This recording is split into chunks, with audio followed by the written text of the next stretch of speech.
Hello. How's it going, guys? How's it going? It's your Cyber Hacker over here, and welcome to the stream. I hope you're all doing well. We're back. We're actually streaming on a Monday. Instead of something happening or something getting called off or something along those lines. We're back. We're keeping it chill today. Hope you're all doing well. We're not doing much gaming, or at least not initially. I don't know if we'll actually play anything later. But today I wanted to take it a steady approach. I'm just gonna yap for the most part. I'm mainly going to be talking about, well, the title of the stream, which is I'm going to finally be tiering each of the Final Fantasy XIV expansions, excluding 1.0. It's not an expansion, but yeah, just to be clear, 1.0 is not here, and even then I've not played it, so it wouldn't even be worth tiering in my opinion. But I hope you're all doing well. That's what we're doing today. I might do some other tier lists. I've been thinking of maybe doing a Final Fantasy character tier list. However, I might have to find a different tier list. I was looking at some of them last week just to like see how like what was on offer, shall we say. And some of them were like had so many NPCs that I just did not know from either content I didn't do or maybe job quests that I didn't do and the like. So I was like, something to figure out another day. Also, apologies. I want to try and fix my mic. My mic, I don't know what it is. Ever since I cleaned my room out, my mic has not been in the same place it has been. Despite the fact that I did not move my room around, like, all that much, outside of, like, just taking stuff out to dust around and put back in. But we're back anyway. That is the plan for today, is we are doing a tier list for each expansion, and I plan on going as in-depth as I can. I'm not booting up the game for this, mainly because if we need to relook at cutscenes and stuff like that, I'll just look it up on YouTube and stuff like that, so it's not the worst thing in the world. But we shouldn't need that. I remember most of each expansion for the most part, at least all the memorable stuff anyway. And this also comes from basically a new player, because I started back in 2020, so I did not start like I didn't start in Shadowbringers, I didn't start in Stormblood, I started in Endwalker. And while I did play a little bit of Shadowbringers, actually, no, I think it was Stormblood. I think I have that stream still on my Twitch listed here, because I was like, you know what? Yeah, I want to keep that for nostalgia reasons, because the TP bar existed back then. So I think that was Stormblood. They got rid of that in Shadowbringers. But yeah, so because my like time with this game has been less than others, naturally it's going to be a bit skewed. Also, I'm going to do my best to try and rate each of the expansions on their merits and try not to lump them in together, aside from two. A lot of the expansions, except for two of them, have their own relatively contained stories, whereas the two there's two that I'm going to rate that are basically neck and neck with each other, and there's just like no other. I feel like it will be a disservice to not rate one, or to rate one over the other, because I like them that much. You might already know which ones those are. And then another question you might be asking is, what? All of Dawn Trail isn't out yet. We still got 7.4 and 7.5 and 7.55. Why are you rating it now? The only reason I'm rating them now is because, like I said, I'm going to rate them on individual merits where I can. And the Dawn Trail story is officially over. 7.4, 7.5 going forward is set up for the next expansion, and if it is that good, because it's still part of Dawn Trail, I will adjust my rating accordingly if it needs to be adjusted. And I know when we get there, Dawn Trail, I do want to go in depth on my opinion on characters. I want to go in my opinion on the story, because the video is lost. Well, it's not lost media, I still have the recordings, but the video that I wanted to put out will not be coming out, so I want to give my opinions on stuff as I went along. It is relatively fresh in my brain as well, so it's not the worst thing in the world to recall. But yeah, I don't know if I don't think I have. Yeah, I think those are pretty much like the ground rules, quote unquote. There's not really ground rules to this. But I have the tier list ready. Sorry, I feel like I'm about to sneeze. I hate that crap. I feel like I'm about to sneeze. Oh my god, I hate that. With a mix of the warm weather, I don't think it's hay fever. I've never struggled with hay fever before. That aside, I might grab the two tier lists, actually, because there's one for the expansions, which is the one we're going to do first, and that's the one I want to focus on the stream on for. It might be a shorter stream if we just focus on that, but there's only like, we're counting a Realm Reborn because it's technically an expansion to 1.0. I don't know if it technically counts, but we're going to rate it anyway. I think it's fair. So basically 2.0 to 7.3 is what we're rating today, but like in their individual expansions, like as if that needed to be said, but just in case there is a bit of confusion. Let me just get some stuff ready. Also, it is Sonic music. I was looking up to see if there was like a Final Fantasy like playlist, like an hour-long playlist, but a lot of it was lo-fi stuff, and that wasn't really the vibe I was going for. So that is why it is still Sonic music. Good old-fashioned Sonic. I won't even say old-fashioned Sonic. It's like new stuff, but whatever. Alright, so what else we got? So yeah, I think we're good. Yeah, okay. Right, let's go. Let me just get the tier list up. Yeah, you know what? I'll see. Hang on. Final Fantasy 14 character tier list.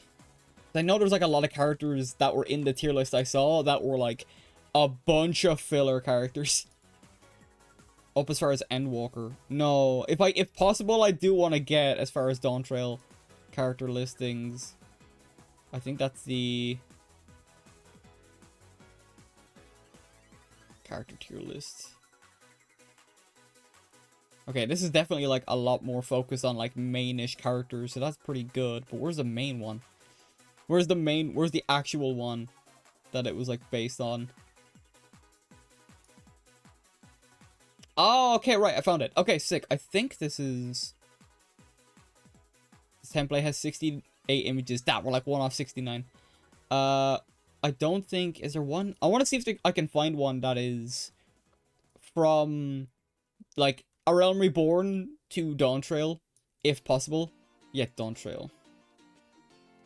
Create a Dawn Trail characters spoiler tier list. Yeah, we are gonna go. Oh, this is. Oh, okay. So there is specifically a Dawn Trail character tier list for like for most of the major characters. Okay, what I'll do is I'll put that one aside and then I'll get the other tier list. So FF14 character tier list.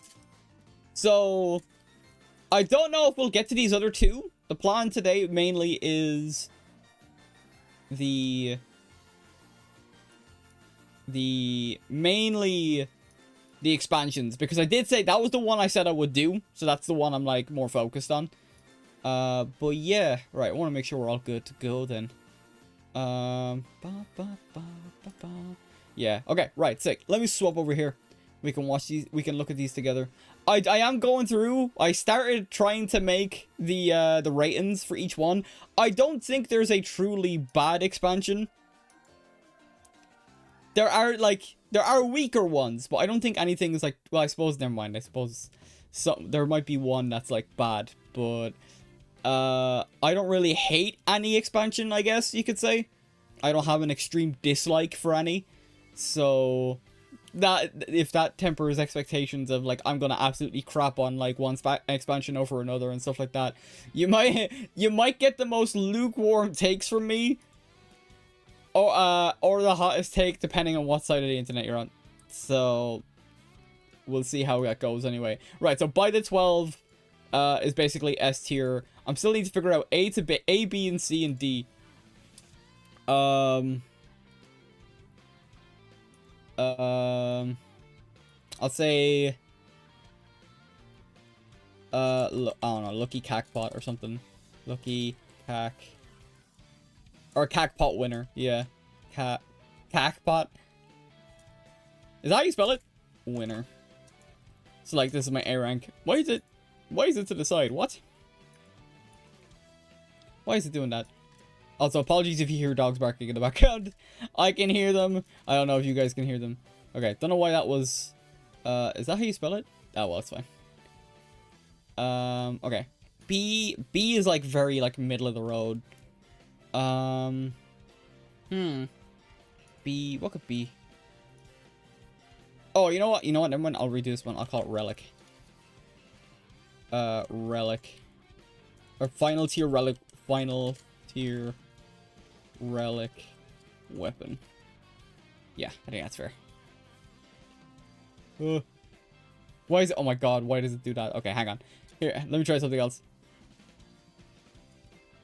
If I, like, maybe delete the row and then, like, add a row below us. Okay, so final tier relic weapon. That's that good shit, you know? So, right. Right, and then B tier. B tier is definitely, like, the more middle of the road in terms of the tiers. I'm not going to do this for all of the tier lists, because I know there's, like, a bunch of them here. Oh, and because I didn't show them off, yeah, this looks to be mainly main-ish characters, with, like, ones important to, like, side quests and stuff like that as well. So, I don't think... If there's one character's missing, maybe I'll try and find a different one. But this looks, as far as it looks as far as N0VA. Yeah, or not N0VA. Wait, N0VA. This might. Oh god, this might only be as far as Shadowbringers now that I'm looking at it. It looks to be only as far as Shadowbringers because I'm seeing a couple of exemptions. Right, let's try and find some. Let's try and find one then. Final Fantasy 14 characters, 71.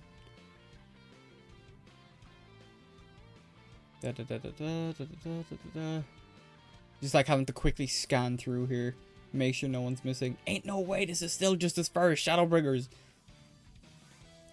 What? Why is it all or nothing? Why is all of the expansion says I? Why is all of the tier lists? Why is all of the tier lists? Either as far as Shadowbringers, or right ARR to N0VA. Okay, this looks a lot more full, which is good. I'll know by quickly skimming through. Oh yeah. This already looks better.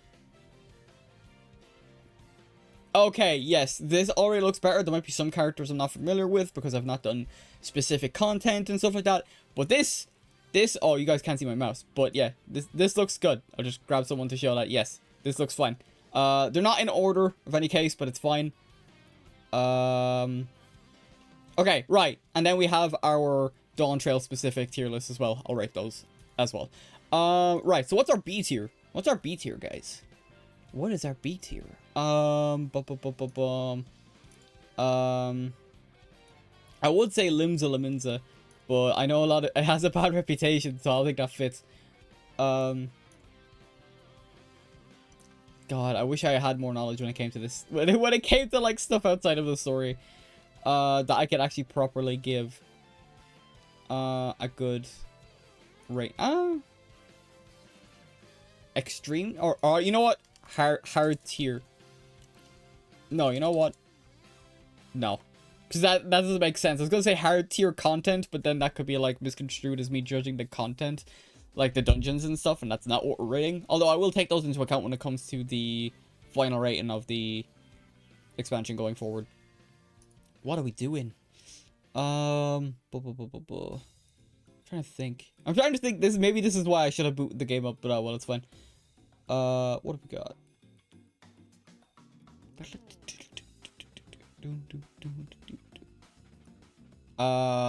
What's the... Hang on. You know what? I'll call it a dungeon. What do I think is a very mid dungeon? I just realized that's... Oh, what the... Why did it do that? Why did it do that? Okay. I hit this. I meant to change the rating or the color slightly. That's the same color as the tier above it. Oh, God.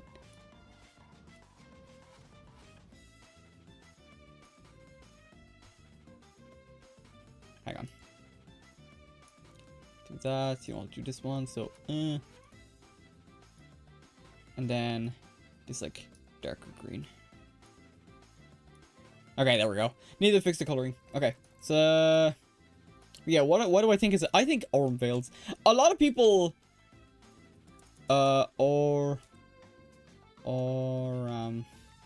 Veil.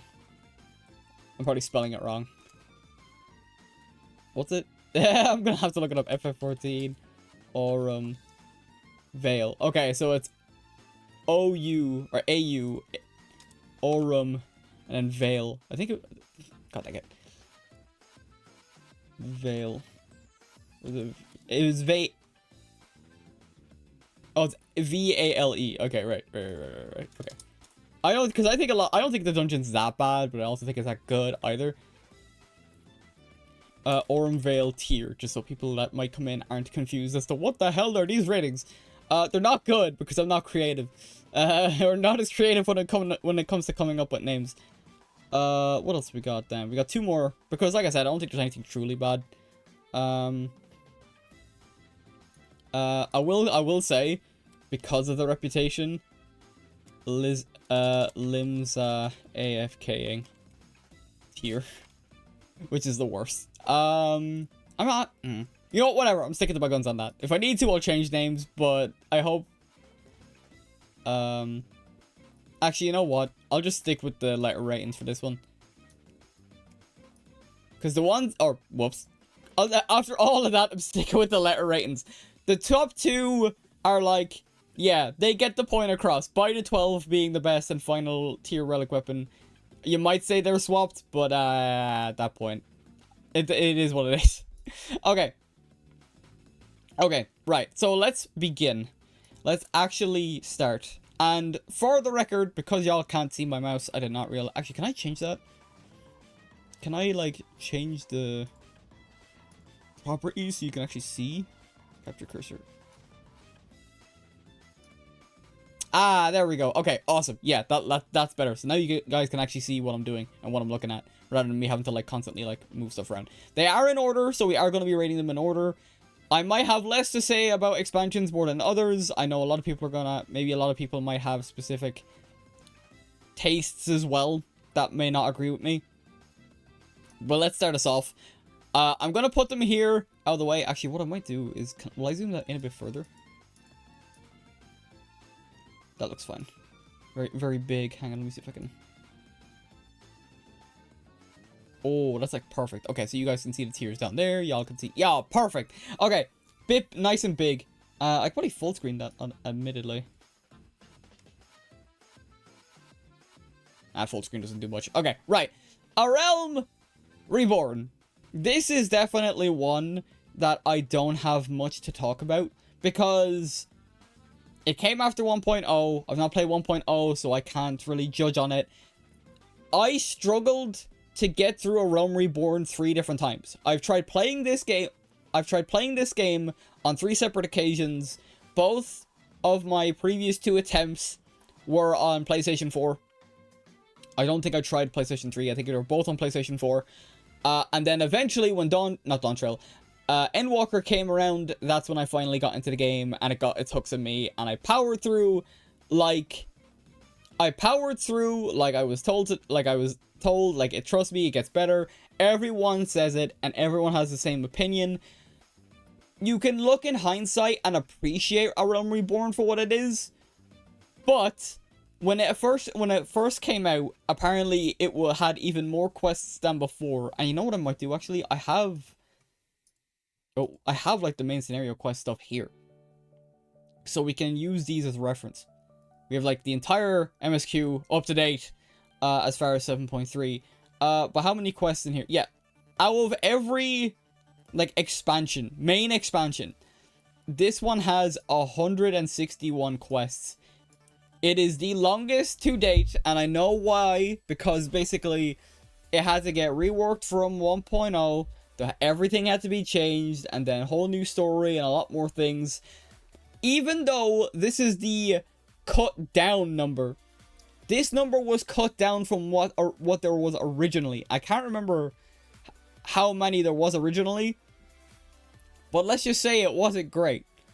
So yeah, and while it does do a lot of it does a lot for the lore, it sets up a lot of stuff going forward, like the primals that we all know and stuff like that as well. We all know like, yeah, sequel to Legacy. So this is, yeah, patch. Yeah, so this after Delamode, all that stuff as well. Sets up primals, sets up like the Scions having to deal with N0VA's death and stuff like that as well, which is very interesting. And gave us like, it gave us a lot of lore, including like Bahamut as well, the Coil of Bahamut raid and stuff like that as well. Actually, that might have been maybe, I don't know when they typically come out in 0.1 patches, so probably. I have little, outside of playing the story, I have little experience with A Realm Reborn. I thought it was good. I thought it was good for what it was, but it's still the bottom. It's still the very bottom of the tier list, in my opinion. Even with the quests removed, it's still a very, very bloated experience, and it's just full of a lot of different, like, a lot of fetch quests, a lot of like back and forth, and I know every expansion's guilty of that, but some expansions do it better than others, and sometimes the expansion tells a better story than others. So when we go further into expansions, we will know what's what anyway. But yeah, A Realm Reborn is good setup. However, it is still my lowest in terms of... It's still the lowest in terms of, like, story. While it tells a good story, it gets the baseline set up. It even teases, like, especially going into Heaven's Ward, those last couple of patches, like, set up, like, what's coming and stuff like that as well. And all that jazz. So, I'm gonna stick it in D. Like I said previously, D doesn't mean I absolutely hate it. I enjoyed it for what it was, but yes, it was an absolute slog to get through, and that is something I won't forget anytime soon. Also, this was when they were using the American voice actors as well. Like, so, like, Taliesin Jaffe was Thancred, and Sam Riegel was Alphino, if you guys know them from Critical Role specifically. Which I didn't think they were bad, but when we get into Heaven's Ward and the actors completely change, oh my god, it is night and day on what I prefer. I would rather have authentic English, British accents than an American forced to put one on, because, yeah, that's just my preference though. But yeah, so I don't really have much. Like, the dungeons are very, like, it's basically a tutorial expansion, if we're gonna be honest. We have our... Hang on. Let me, there's one thing I want to do real quick. I forgot to change.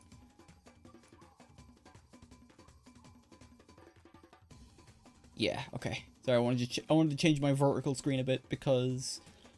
Oh, I want to actually show where I'm tiering stuff. Oh, is this not? Okay, hang on. I gotta change properties again. Capture cursor. Oh, no, it's there. Oh, it's because I didn't tap back in. Okay, we're good. Okay, right, now we're good. So yeah, for the first expansion, A Realm Reborn, I don't have much to say about it. It is pretty much the tutorial expansion. Like, a lot of the dungeons are kind of like what you'd expect from, like, you're going from level 1 to level 50, like, so nothing too mad to talk about. I am gonna mainly be focusing on MSQ related stuff when it comes to rated each expansion, so I'm not going to go into, like, extra dungeons outside of the main MSQ and stuff like that as well. So just to kind of give, like I said before, temper expectations and the like. So what else do we got? Right, Heaven's Ward. Heaven's Ward I find difficult to rate after going through the other expansions on this list, because it is so good. But where do I feel it is in terms of how good it is? I think it's at least like A tier or final relic weapon tier. The reason I say that is because we're literally coming off the end of A Realm Reborn. We're coming off everyone hates the Scions, or the Scions are apparently dead. All that's left is myself, or our Warrior of Light, Alphino, and Tataru. We're at our lowest point in terms of the story after doing the whole, like, basically saving Eorzea. Oh, sorry. Sniffles again.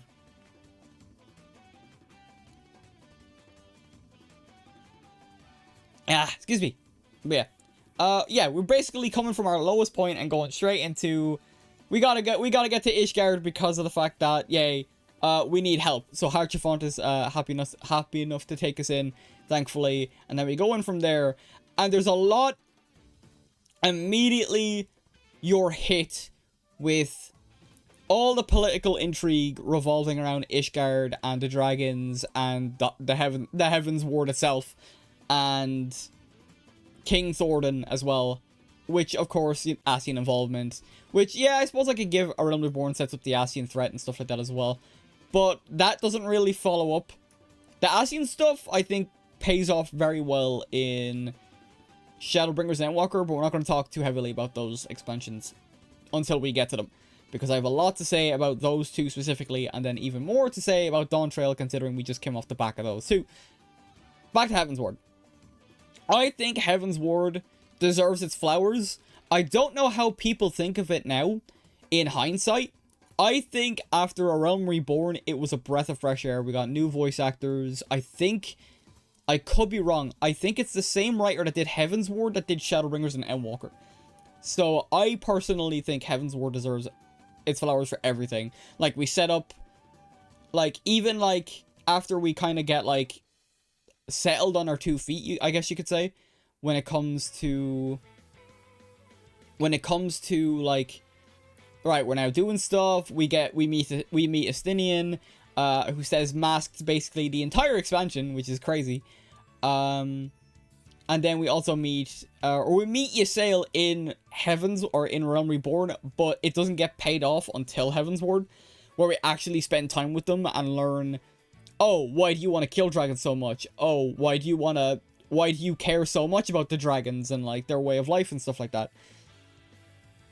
And, like, every time, what I liked, this is probably glazing more the patches now than the actual base story, but, like, one thing I liked about, like, the Dragonsong War patches specifically is that every time we were getting close to, like, a resolution between the dragons and like, Ishgard, something just had to go wrong. And actually, that's not even just a patch thing. That's an entire expansion thing, because, like, we get to the point where we meet Hraesvelgr for the first time, and then Ysayle is like, oh, I'm Shiva reincarnated, and Hraesvelgr's like, who the fuck are you, bitch? Like, and then that literally just shatters her whole, like, worldview, thinking she is genuinely, like, Shiva's reincarnation, or Shiva's, like, basically Shiva herself, pretty much. And then it turned out, it was like, oh, you're just a primal, dude. You're just a primal. You're not her. And it's like, damn, that sucks. And even then, like, Ysayle, like, kind of gets battered again and again and again, because even when we meet, or we do the Ravana Ravana trial is what I meant to say, and she transforms into Shiva and immediately gets done away with, and then we have to step in, and it's like, oh, okay. The only reason I remember that specifically is because I was waiting way too long for a Q to proc. Even as a tank, I think I was waiting for like 20 minutes, and then I just bit the bullet and made a party finder like, hey, I'm doing MSQ. Can I get a hand? And then people were like, dude, just Q in the tank. It's like, I am queuing in his tank. It's like, oh, that's not normal. So yeah, but yeah, so like Ysayle is constantly getting challenged at every turn. She's so, like, both Estinian and Ysayle, having the two of them in the same party as, like, our Warrior of Light and Alphino, where we're basically kind of the mediators in a way, and then Estinian and Ysayle are always challenging each other's ideals. And like, oh, what makes you so confident, like, that killing the dragons is the best solution? Oh, what makes you think that reuniting with the dragons is the best solution? Like, becoming, like, allies or whatever from, like, years past. Because I think they were, from what I remember vaguely, like, yeah, Ishgard and the dragons were peacefully, like, in an alliance. And then the, like, king at the time was like, oh, but we can get so much power from their eyes and stuff like that. I can't remember if that was Ascian involvement or if that was their own, like, decision that they made. We know that Ascian involvement was revolving around King Thordan's fall specifically. But yeah. So it's, like, kind of cool to see that back and forth, letting them have their back and forth between, like, oh, well, this is the right thing to do. No, this is the right thing to do. And then we even see, like, not even, like, the contrast, but then we see, like, the way Estinian treats his, like, duty to the way Nidhogg treats revenge against the people of Ishgard for what they did to, like, I think it was like their sister, if I'm remembering correctly. I'm willing to be corrected, by the way, so don't be afraid to jump in and do so. There might be some things I'm missing in terms of an actual, in terms of like the actual like details.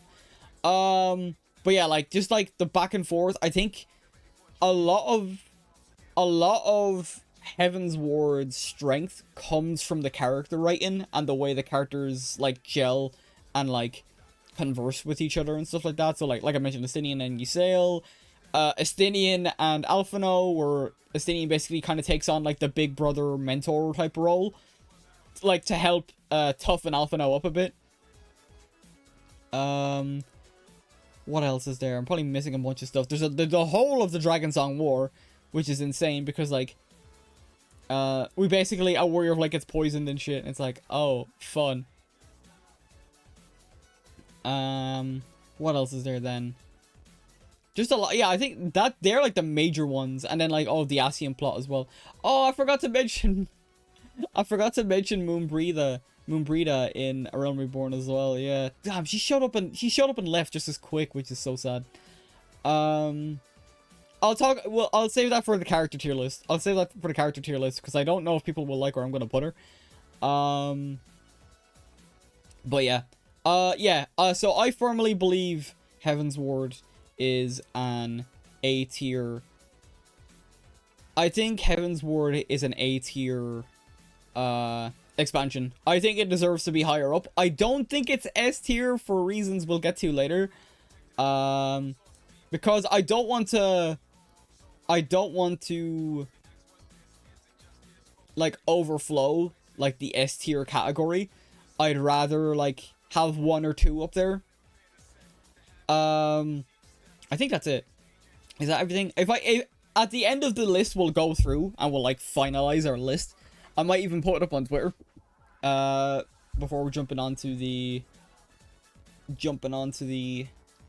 like character tier list and stuff like that as well. So right, our first possibly controversial one. I know a lot of people just don't like Stormblood. I never see anyone talk about how possibly good it is. But I'm gonna be real, I'm gonna rate it where I want to rate it, and I think it's B tier. I don't think it's nearly as bad as a lot of people built Stormblood up to be. I do agree it does have a massive pacing issue with starting an Alamigo where like the good's getting good, like we get the introduction of Xenos and like him storming basically, or I wouldn't even say him, the Garlean storming Ralgor's Reach. Y'shtola getting taken out of commission because naturally I think of Y'shtola in times like these. Like the going got good in my opinion. I think the start of it was very good, and then war sent off. The whole point was that, oh, we're gonna fight a war on two fronts, so what we can do is we can go over, maybe start some shit with the Domans, and while the Alamegan resistance and stuff like that pull their resources together at Ralgor's Reach, so that way we're constantly just hitting them from both sides. But then what ended up happening was we fought two wars on a side each, because the Warrior of Light was pivotal to both not only the Alamegan side, but the Doman side as well. And what makes that worse is that the Alamegan side didn't get much time to breathe, because we spent most of 2/3, I'd say, of the expansion in Doma. And don't get me wrong, I love Kugane. It's probably one of my favorite locations, even to this day, as a central hub, next to like Solution 9. I really like Solution 9 and Dawn Trail. We'll get to that. But yeah, like I don't think the writing, I can't even remember anything specific about the writing that like stood out to me. Like, Xenos was for characters, Xenos was a very hateable villain. He's very bland. He does get better, though. Yotsuyu is I think she's done very well, personally. Especially going into the patch quests as well, when you have that whole story.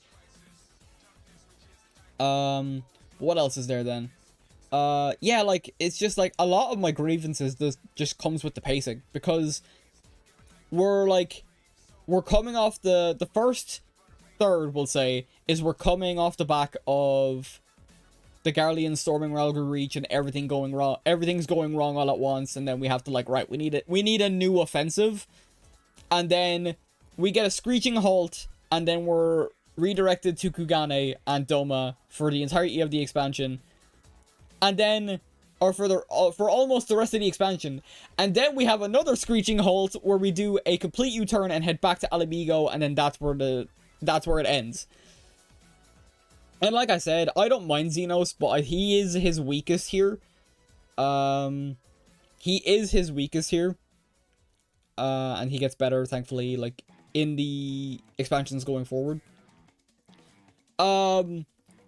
So yeah, in terms of pacing, that's where my issues lie. And I know I'm probably regurgitating that take, but to be honest, I do heavily agree with it. I don't think there's anything wrong with the story itself. It's just paced poorly. And unfortunately, I don't remember too many, like, memorable moments of Stormblood outside of, like, Y'shtola calling Magni little son, which is so funny. And then everything from, like, I think it's 7.4? Not 7.4, excuse me, freaking 4.4. Yeah, all the setup to Shadowbringers, like, bumps it up a lot more then as well. Oh, that's the wrong tier list. Actually, I'll get those ready. I'll have this ready to go, so that way... Okay, we're back here. Yeah, okay. Yeah, I like the setup to Shadowbringers, like, literally, like, does so well for Stormblood, in my opinion, as well. But that's also why, when we get to Dawntrail, I'm going to, like, judge Dawntrail on its own merit, and not, like, it setting up the next story. Like I said, if the setup is that good, I'll, like, change the rating if it's needed. But yeah, I'm trying to think of, like, other moments in Stormblood. Lys is a big one. Lys is a big controversial one for a lot of people.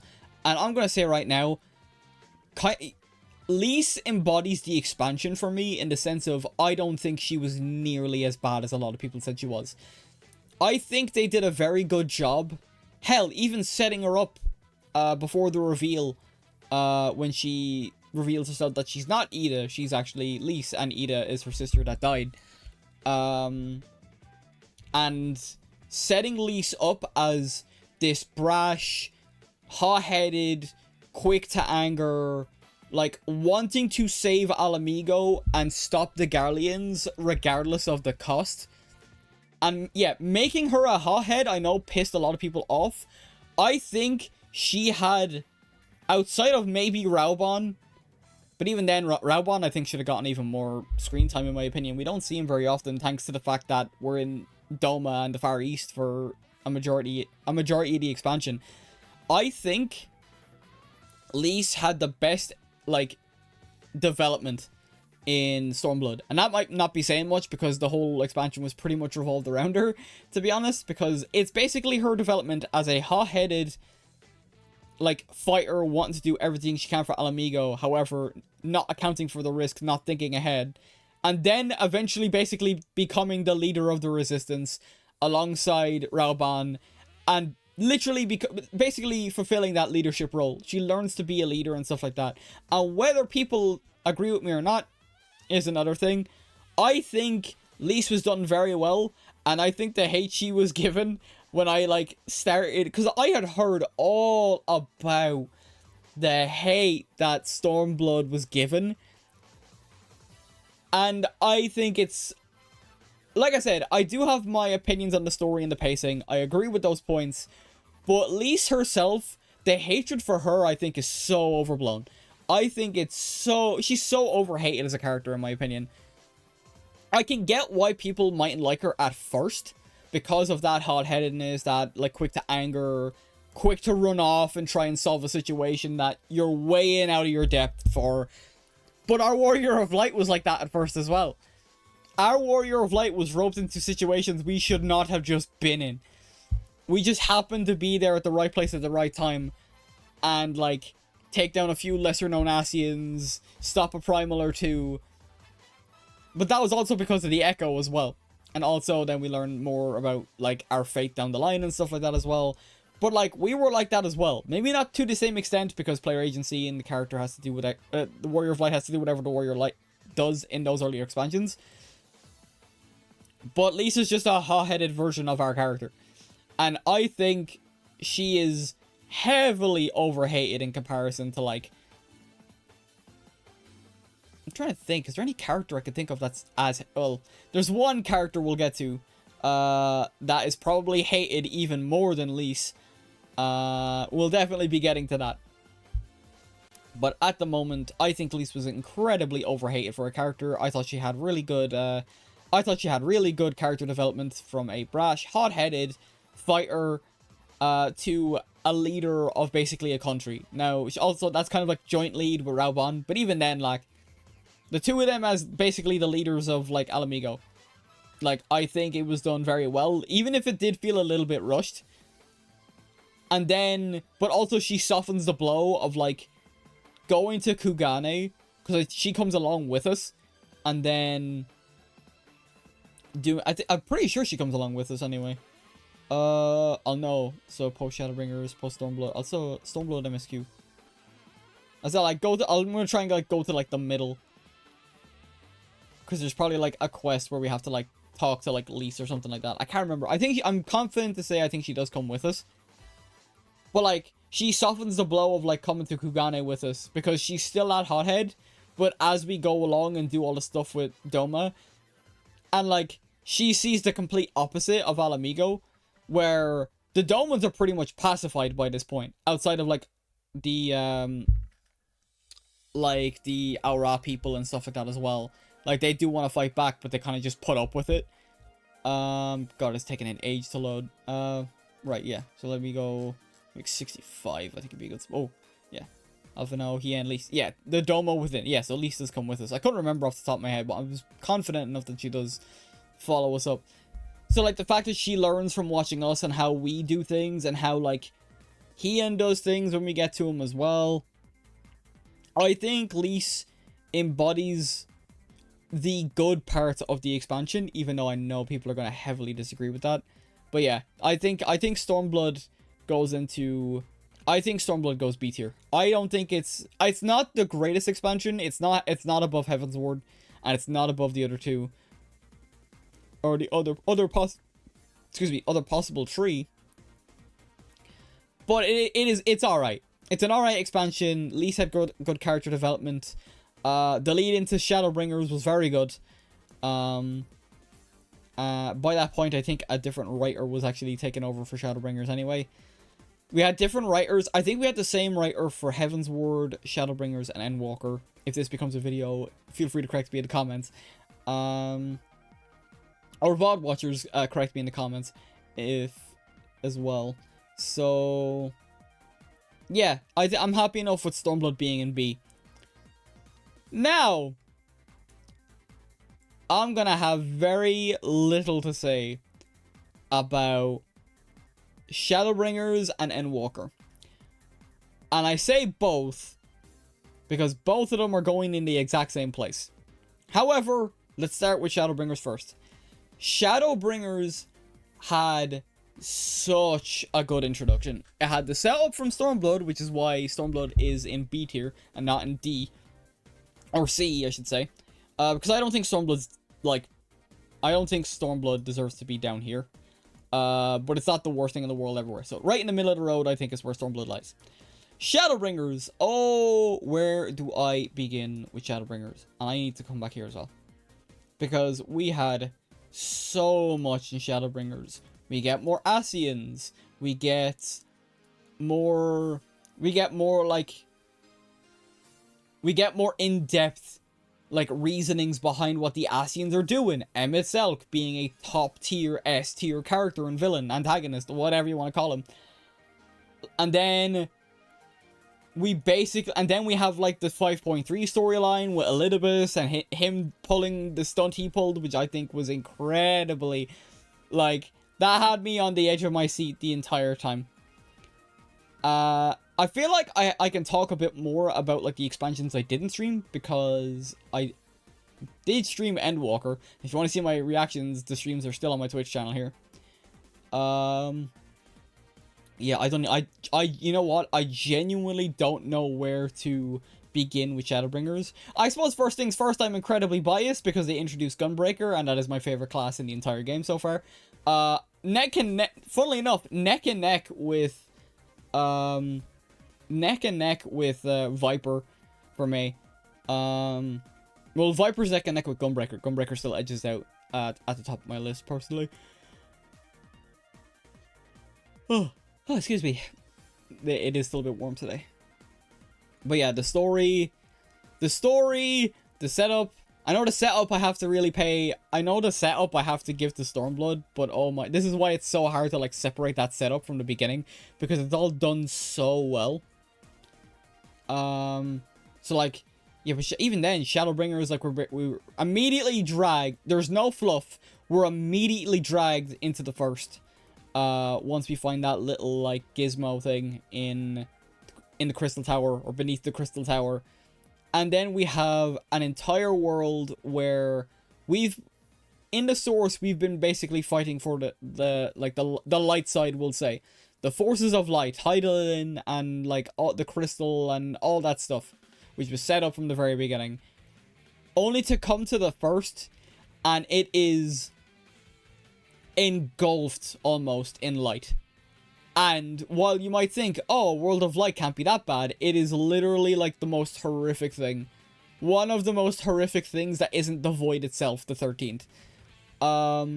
We see this, we meet the Sin Eaters. We see, oh, what's his name? Vothri, as an overwhelming force who was basically groomed by the Ascians to basically be an overlord, which is insane. I won't even say overlord, that might actually be giving him too much credit, but he was basically like brought up with Ascian influence, which is nuts to think about.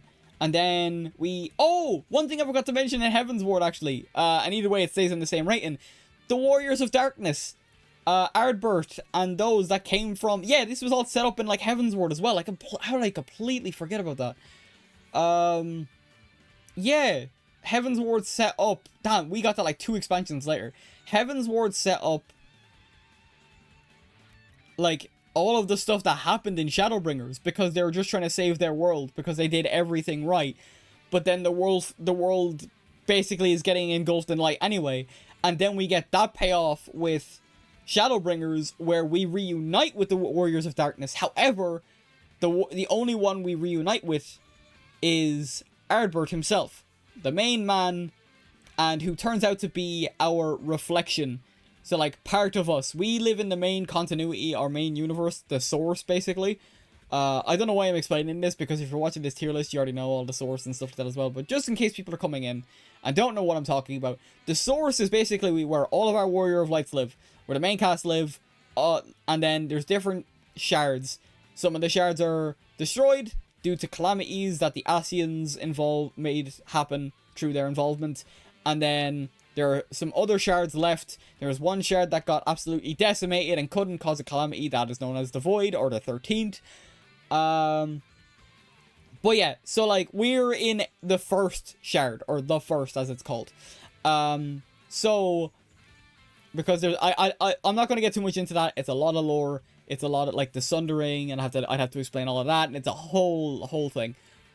But yeah, so we basically meet, or reunite with Ardbert, and Ardbert has basically been wandering this world, the remaining of his world, alone, with no one to see him, and no one to communicate with him. He is basically a ghost. And what the worst part is his group that we encountered in Heaven's Ward has basically been blamed for the entirety of their world going to shit.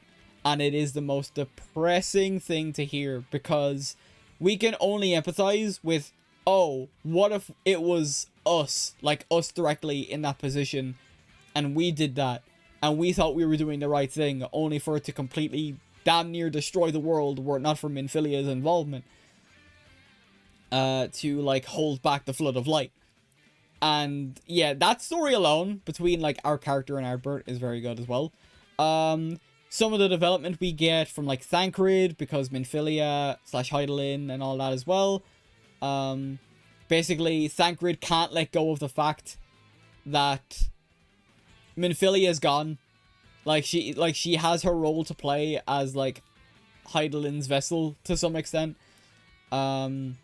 She has her role to play in the first. She basically pulls off that sacrifice and all that as well, stopping the first from getting consumed by light, because it would have ended up like the void.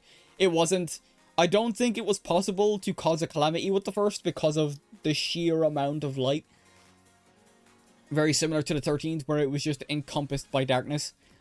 So yeah. What else? I'm just trying to think. Yeah, and then like Reen's character development's pretty cool as well. Ranjit's a good foil to Thancred. I still remember that instance where you play as Thancred versus Ranjit. So good. Kinda wish they killed him off. Not in a sadistic manner, but I think it would have been fitting. But then, like, at this point, we're getting into some problems I'm seeing with the story. In the sense of, wow, they really can't kill off any of the Scions or else people will get pissed. And I can't say I don't agree with that statement, because I would, like, be very upset if, like, Y'shtola got killed off or something like that, because, like, she's the character that I, like, ship my warrior flight with and stuff like that as well. I wouldn't think that badly of the game for doing it, but we're seeing the cracks with keeping the Scions around starting to show here. It's not nearly as bad until further expansions, which I will get to.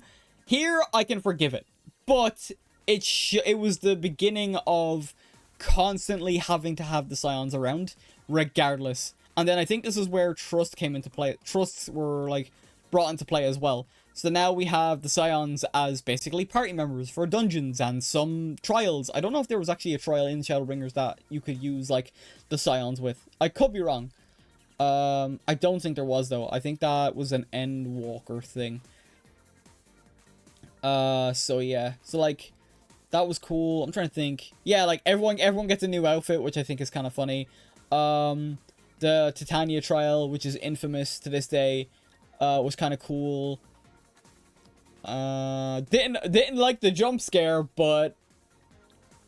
Oh, and even the harrowing way which we see Sin Eaters being made at the very beginning of Shadowbringers, where we follow Alice's, like, path, and we meet Telseen, and then we deal with all of that stuff, and then it's so horrifying, and apparently it was worse before I played it, because, like I said, I picked up the game, I picked up the game when Endwalker dropped, like, properly, so I actually would not have known, like, if they're, like, what was tweaked or whatever like that. So yeah, it was very, very harrowing, but I liked it. I liked that they, like, leaned into that maturity a bit more. Like, we weren't shying away from, like, mature topics and stuff like that, or leaned into the horror aspect, even though I don't really, like, vibe with horror games and stuff like that at all. But just showing just how unsettling, like, this world of light. Like, light is the force we've been fighting for. And Shadowbringers made us doubt, like, Hydaelyn's, like, motivation. And, like, oh, does she want this for the Source? Is this the fate of the Source if we keep fighting on Hydaelyn's behalf? Like, what do we do? Like, it made us actively doubt the person that has basically, or the entity that has been guiding us throughout the entire, like, few expansions we've been in. I'm trying to think, what else is there? Because there's so much to talk about when it comes to... there's so much to talk about when it comes to Shadowbringers, and I can't think of every point. The Nier raids was cool. I am trying to think mainly MSQ related stuff, though. Like, the Nier Alliance raids and stuff like that are technically, like, side content, even though they're not really. Can't say none about the raids. I still have to do Eden. I finished Omega over the weekend.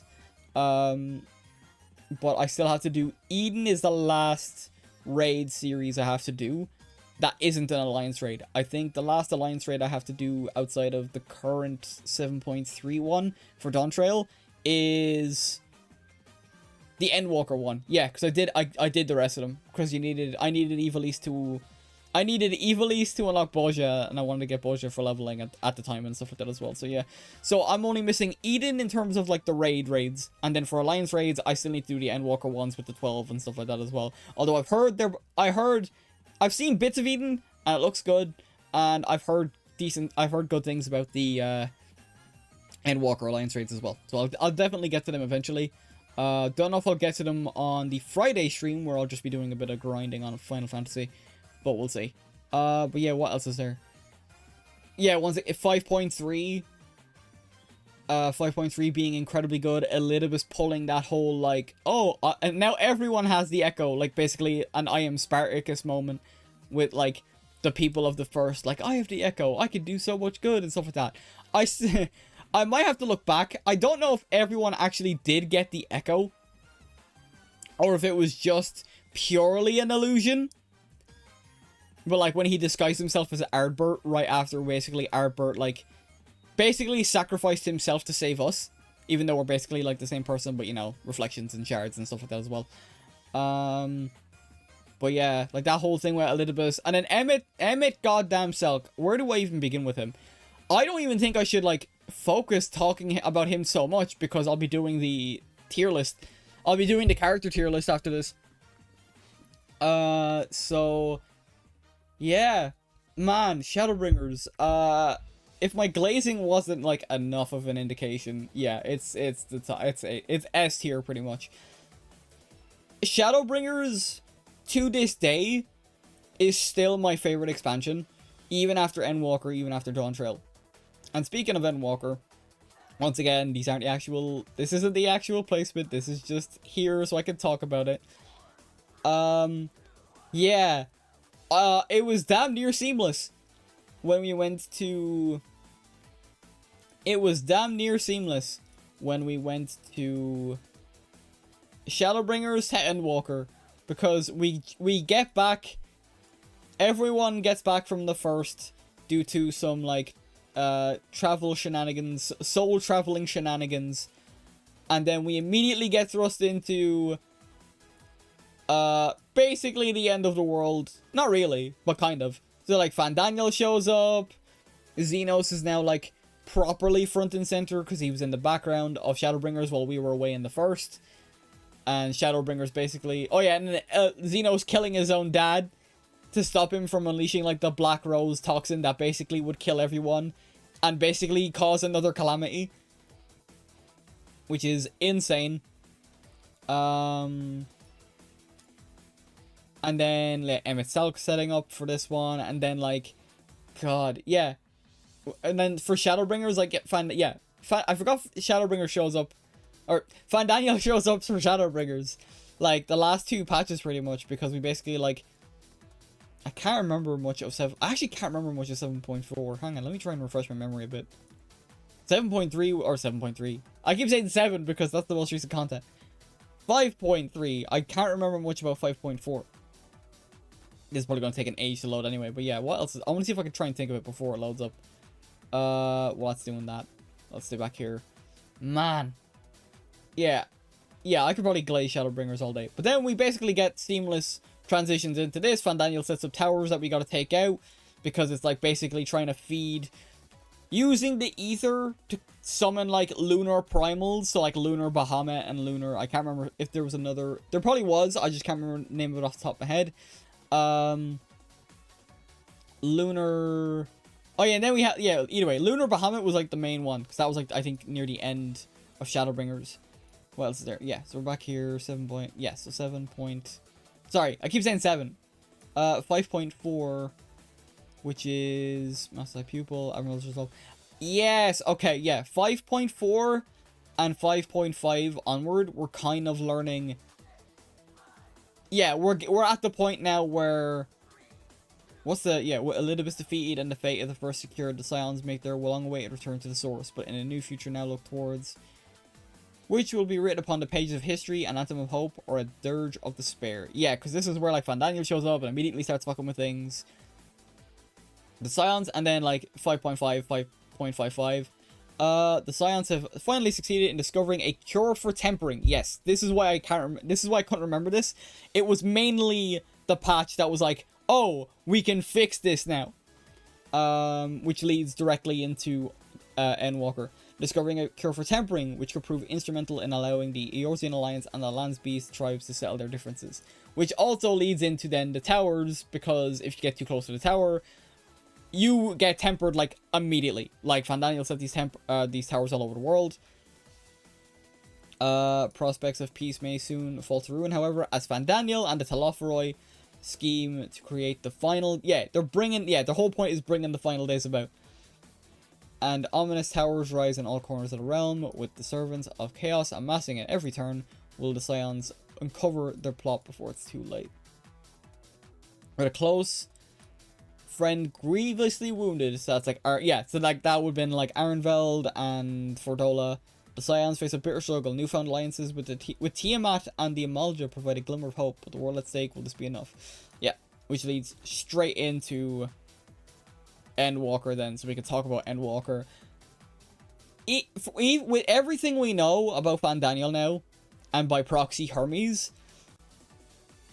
I still don't know how I feel about him as a character. I still don't know how I feel about him as a character, because he feels like... It makes sense once we get through Endwalker and stuff like that. And he's basically the inciting incident for, like, getting us to, like, actively take out, like, right, we need to take Zodiac out. There is no ands, ifs, or buts about it. Zodiac is somewhere in the source. We need to find him. We need to find it and take it out. Like, because it's basically... Because... Oh, yeah, I forgot. Shadowbringer set up the Heidelin and Zodiac are primals. I completely forgot about that. That's so integral to what happens in Endwalker. Because that's why the doubt creeps in of... Oh, should we be fighting for Heidelin then? And the whole, like, Flood of Light and stuff like that as well. So just to briefly put that aside, I completely forgot about that. That's my bad. I think there's so much to talk about each expansion, like... So what else is there? Yeah, so, like, Endwalker, we got Fandaniel, we got the towers, we head to Sharlayan to try and petition their aid. I think I called Fortuno Fuckhead in my playthrough. That's still on my... The streams are still there. Fuckhead was a not so friendly name I called him. Oh yeah, and then he showed up at the end of Shadowbringers and basically disowned Alizé and Alphino, and I wanted to chop his head off. I don't care how much time has passed, I still don't like the dude. I still don't like the dude. Ameliance is a sweetheart, like Alphino and Alizé's mother. But Fortuno, absolutely not. He's still on my shit list, I don't care. He's like the one character I actively dislike that isn't like a main villain. But yeah. That aside, anyway. So we get that, yeah, we get that whole conflict, Sharlayan basically. Not even just Sharlayan, because thankfully we have people on our side. But because Fortuno was basically like the head dude, pretty much. And we kind of get this teased in like the trailer as well, with like Ishtola being like, oh, so you'd rather watch the world burn and preserve your own legacy than like try and save as many people as possible. And they're like, yeah. And we're like, okay, fuck you then. We're gonna do our own thing, which I did, which I loved. And then Garlemald. Garlemald, oh my, what do I talk about Garlemald? How do I talk about Garlemald? Garlemald had such high highs in the expansion. Because, oh my, I still think, I can't remember the name of the duty, but it is the duty where we are basically put into a random soldier's body. We're not our strong self. And Xeno takes over our body. And we have to basically stop him from killing our friends. And that was the most stressful thing ever. But it was so good. Because it actively added stakes. Because there was... Despite what, like, people may say about, like, the Scions having plot armor. Even if it was a case where... Like, no one got hurt. But if it was a case where... like, say, Alphino, or it was Alizé and Graha that ran up to Xeno in our body. Or, Xeno's in our body. Like, imagine if Graha got hurt. Or Alizé got hurt. Like, they just stuck to their guns. Don't have to kill them off. But, like, actively, like, got them, like, put them out of commission for a little bit. Especially Alizé, and the only reason I say that is because she's the one that basically, like, spearheaded the whole, like, tempering cure and stuff like that with Graha, with the whole, like, porksies and stuff like that we've developed in Shadowbringers. Like, it was still good, don't get me wrong. That moment is so intense, because we're not in our own body. We don't have the strength that we've accumulated for, like, 5 expansions by this point. But, oh my god. Yeah, no, that was so good. Part of me wants to go and watch that back. Just so good. But yeah. So like that, and that was only like Garlemald. I'll talk about Garlemald as a whole, because Garlemald even goes as far as like into, I think, the patch quests, if I'm not mistaken, where we're trying to like get things sorted. Endwalker, initial release of Endwalker. Yeah, like the arc that began in Realm Reborn. Yeah, begins and concludes a new story arc. Yeah, never. Yeah, actually, no, never mind. I think that was all of yeah, because 6.1 onward is basically setting up stuff about the 13th and stuff like that. So yeah, I think that was actually in base Endwalker, where we basically meet with what's remaining of the Garlemald government, because Garlemald has basically been turned to ash at the hands of Xenos and Van Daniel by their tower that they set up there. I don't know if it's the Tower of Babel. FF14 Tower. I think Tower of Babel is the one in Garlemald. Yeah, it is. And then like the fact that the primal that was there that we had to defeat at the end of the dungeon was basically using Xenos' father's body as the vessel. Like, that's insane. Like, all of Garlemald is so good. And God, just a brutal realization of like the Garlean citizens, or a majority of them, would rather like get themselves killed or like take themselves out than accept help from what they deem to be savages. Like, seeing that, and then like seeing that like last remaining like commander like just shoot himself, like, it's insane. Now granted, it was off screen, but like we see what he does, and then we see the blood on the Garlean flag. Like, that's such a striking image. All of the Garlemald stuff, outside of like the trailing missions, I wasn't really a fan of those. But like the Garlemald section was so good, because we had to get that resolution eventually. And as much as even though I'm not a crafter, and as much as I would like it, I would still love a Garlemald restoration. I know we're not getting it. I don't think they have any plans to do so, especially now that Dawntrail, we're in a completely new part of the world, and we're probably going to keep going to other parts outside of the ones we've explored for a while. God, yeah, that Garlemald section is so good. And then we eventually, like, yeah, and then, like, from the Tower of Babel, we get to the moon! And then the fact that the moon was set up as, like, a big thing, and it's, like, halfway through the story we get to the moon, it's like, that is actually nuts. That is actually insane. Like, that's ballsy, too, to, like, do that. What else is there? Yeah, I kind of want to skim over a bit of Endwalker, but, man. Yeah, then, like, we get Zodiac, and then, like, everything, God. Everything from, like, the final days to, like, the end of base Endwalker was so well done, in my opinion. And also, I have to bring... No, you know what? I'll bring it up in Dawntrail, because it affects Dawntrail as well. I think I mentioned it on my previous... on the Final Fantasy XIV stream there on Friday when we were doing the MSQ. But, oh my god. Yeah, Endwalker being incredibly good as well. Getting to go to see Elpis. Like, meeting the Asians back when they were, like, unsundered. Like, Emet-Selch and, like, Hythlodaeus. Vana.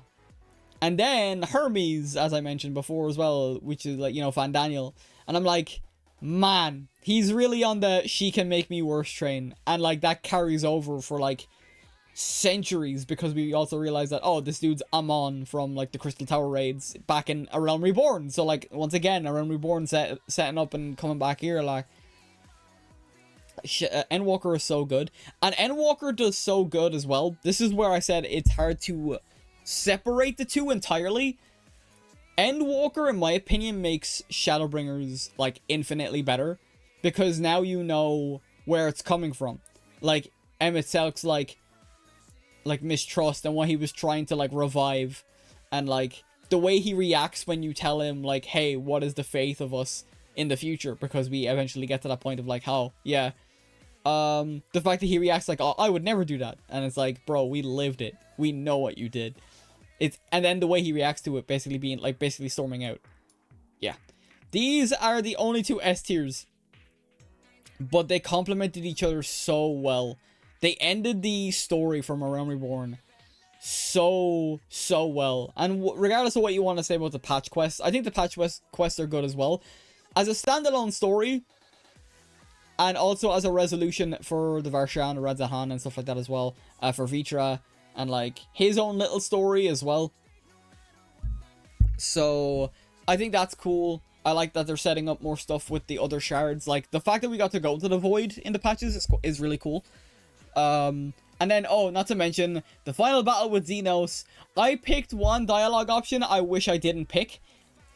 And like I said, there is spoilers here, so I am going to say what one is picked. Basically, Xenos is trying to do his usual thing, where it's like, but you're just like me, old friend. Like, we crave a challenge, we crave adventure, we crave, like, the fight type of deal. And in the moment, I picked, you know what, you're not wrong. When, in reality, since I'm, like, by this point, I'm invested in Vale and my character. In character, Vale would have been like, nah, we're fucking ending this, dude. Like, I'm sick of your shit. I'm killing you. Like, that is one of the options, to paraphrase.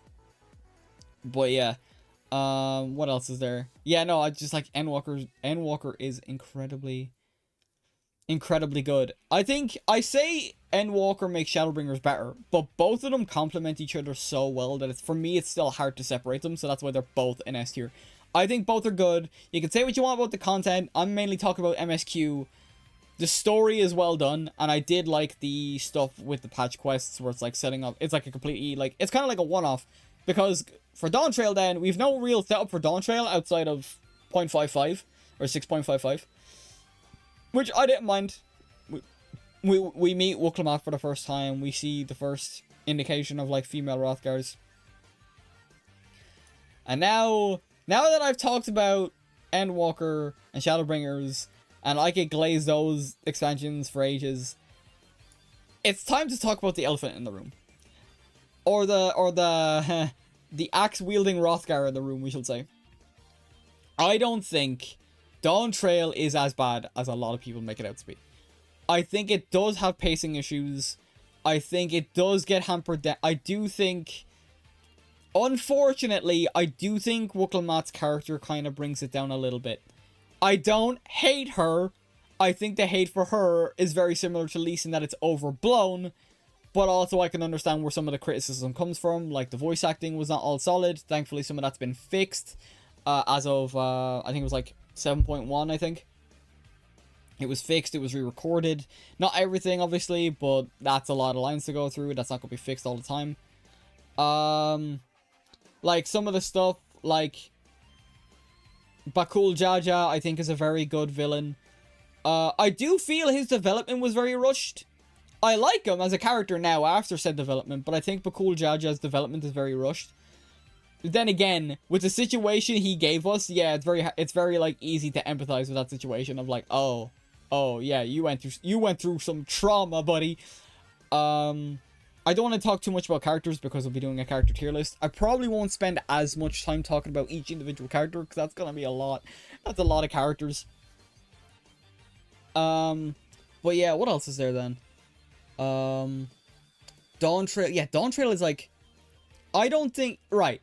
It's better to split Dawntrail into two halves, because that's basically the way the game treats it. You get the first half of Dawntrail, which is basically the contest for Dawn Servant. You get, like, Zoralja, you see, like, Wuklamaf basically is the underdog, Kona being the Charlian, like, tech wizard dude that basically wants to make Tuliolal more advanced and Toral more advanced. Like, who else is there? Yeah, and then Bakul Jaja as well, who is also like in the Dawn Servant tournament or in the Dawn Servant competition by winning a tournament, which I think is nuts. But the other three are like related to Golul Jaja.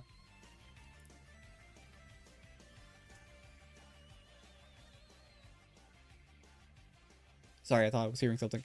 I thought someone was calling me, I wasn't sure. Okay. But yeah, like, I think the first half's good. The first half is good because we're mainly focused on the Dawn Servant and stuff like that as well. Here's my issue, and I'm afraid it comes back to Wuklamaf. I think Wuklamaf's portrayal at the end of N0VA is somewhat skewed or different in comparison to how she's portrayed in the first half of Dawntrail. The reason I say that is I'm damn sure she doesn't come off the boat on Charlian and is immediately seasick, and that becomes a gimmick in Dawntrail for some reason. Don't know why. I think it's to make her more naive. I know a lot of other people say, like, oh, she's apparently gone to the Hanu festival or whatever, but she doesn't know the traditional greeting that the Hanu do, which is a valid criticism. Like, if you've been there when you were a kid, how do you not know what that is? She wants to be a ruler for her people, but also does not know her people that well. Then again, that's also part of her development, which I don't think is too big of an issue for me personally. It's hard not to talk about Wookalamat in the sense of the story, because the story, especially the first half, heavily focuses on her. Like, anyone who's seen the graph knows. Like, anyone who's seen the graph knows just how much dialogue Wookalamat has. For better or for worse. Yeah, well, yeah, it's so hard. And then, I suppose I'll just go to the second half. For the second half of the DLC then, or DLC, expansion, we have all the stuff with Solution 9, Sphene shows up, Soralja's pretty much gone off the deep end because he was disqualified from the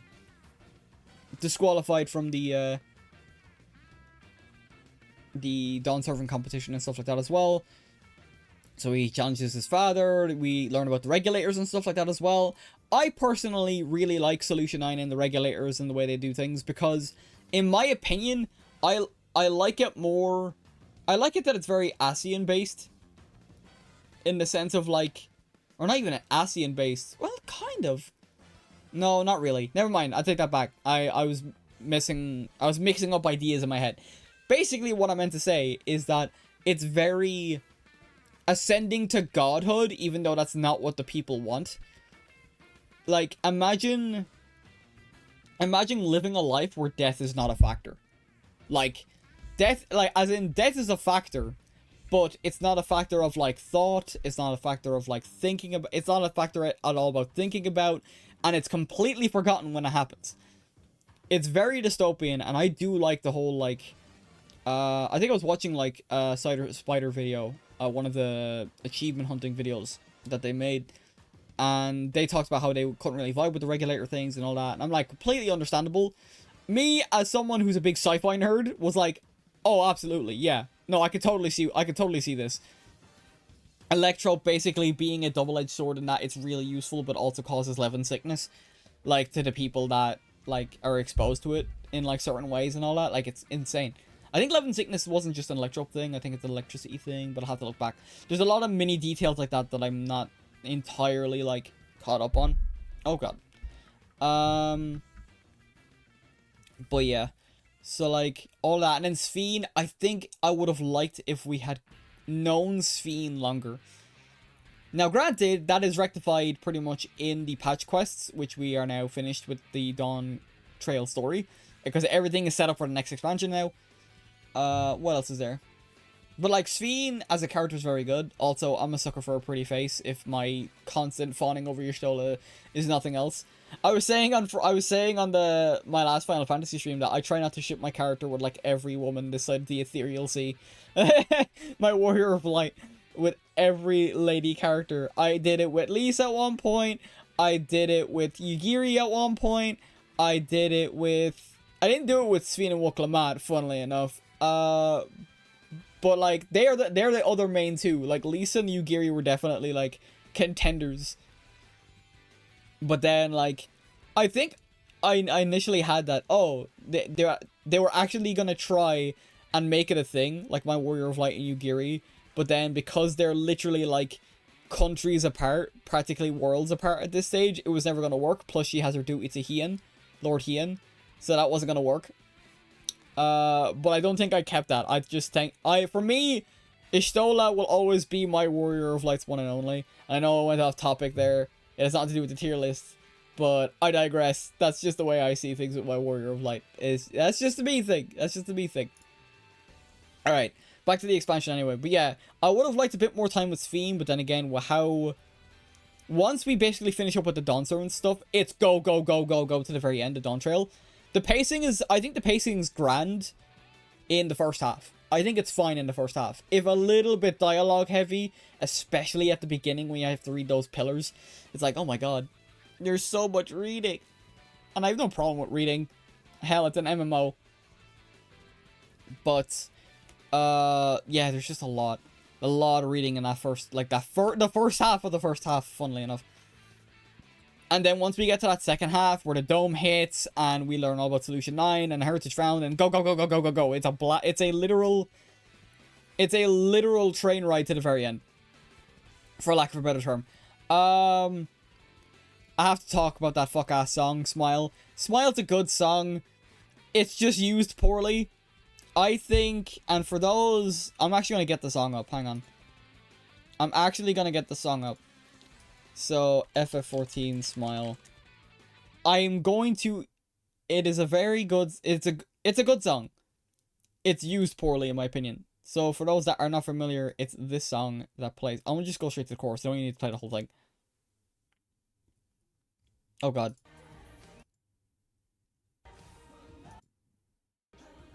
Yeah.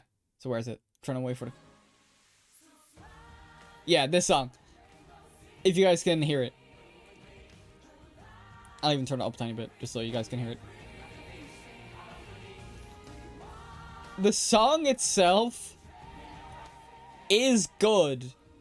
However, I think they used it in way too... I won't even say way too many. I remember it 4 times, because I had to remind myself that it actually played at the end credits as well. I think... Let me just go back here for... Just so, I wanted to show off the song just so people are aware. Like I said though, if you play Final Fantasy XIV, you know the song anyway. If you're up to date, I should say. That song fits, in my opinion, it fits the Dawn Servant coronation. I think it fits. I get what they were going for. It is jarring at first. It is very jarring at first, but I don't see anything wrong with it. The second time they play it is when they're building the tram to... They're building the train to ram into the dome and, like, get onto the other side and see what the stuff is going on. The reason I have a problem with it in that second use is that it completely undercuts the entire tone of that story by that point. By that point in the story, Tuliolal has been sieged by these random bot-looking things, like these random robots, taking the souls from the people of Tuliolal and dipping. And not to mention, the people that were on the train for its inaugural, like, launch was caught in the dome. So we don't know the fates of any of those people. Not to mention, N0VA's tribe is where the dome landed. The entire, like, tone is so dire.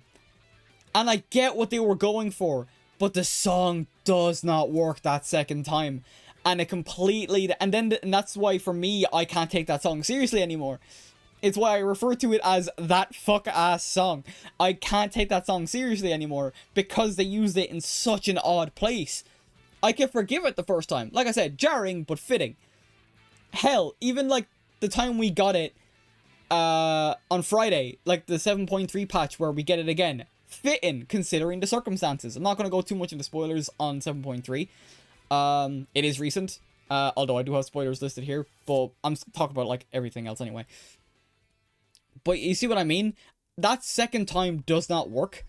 I'm trying to think of the song because there are so many tracks in Final Fantasy XIV, but there is one song I think works better, and it's when...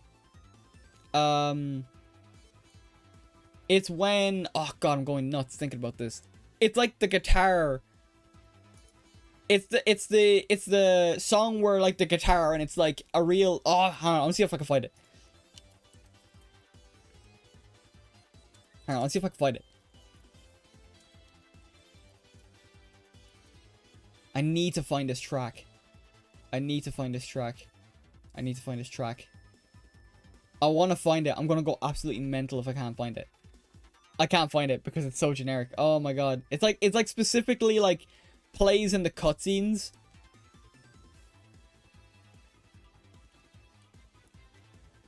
Oh, I can't find it. Oh, it drives me nuts. I want to see if I can find it here. Hang on. Bear with me for just a sec, guys. No, that's not it. That's everyone talks about that. God.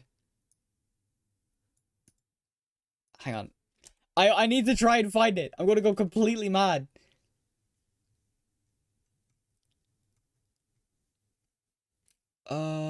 Hang on. What's this one? Is this it? Please tell me this is it. Guitar solos in Final Fantasy XIV. I don't know if this counts. But there's like one song specifically, and I'm raging I can't find it. And it's taking an age to load. Okay, right, whatever. If you guys know what I'm talking about, then I hope that makes sense, but I can't find it. Because I don't know the name of the track. Oh my god, that's gonna drive me nuts. Until I, like, finally figure out. But yeah. There's like a guitar track, it's like, I can't even like do it off, like try and like sound it off because I don't know, like, it drives me nuts.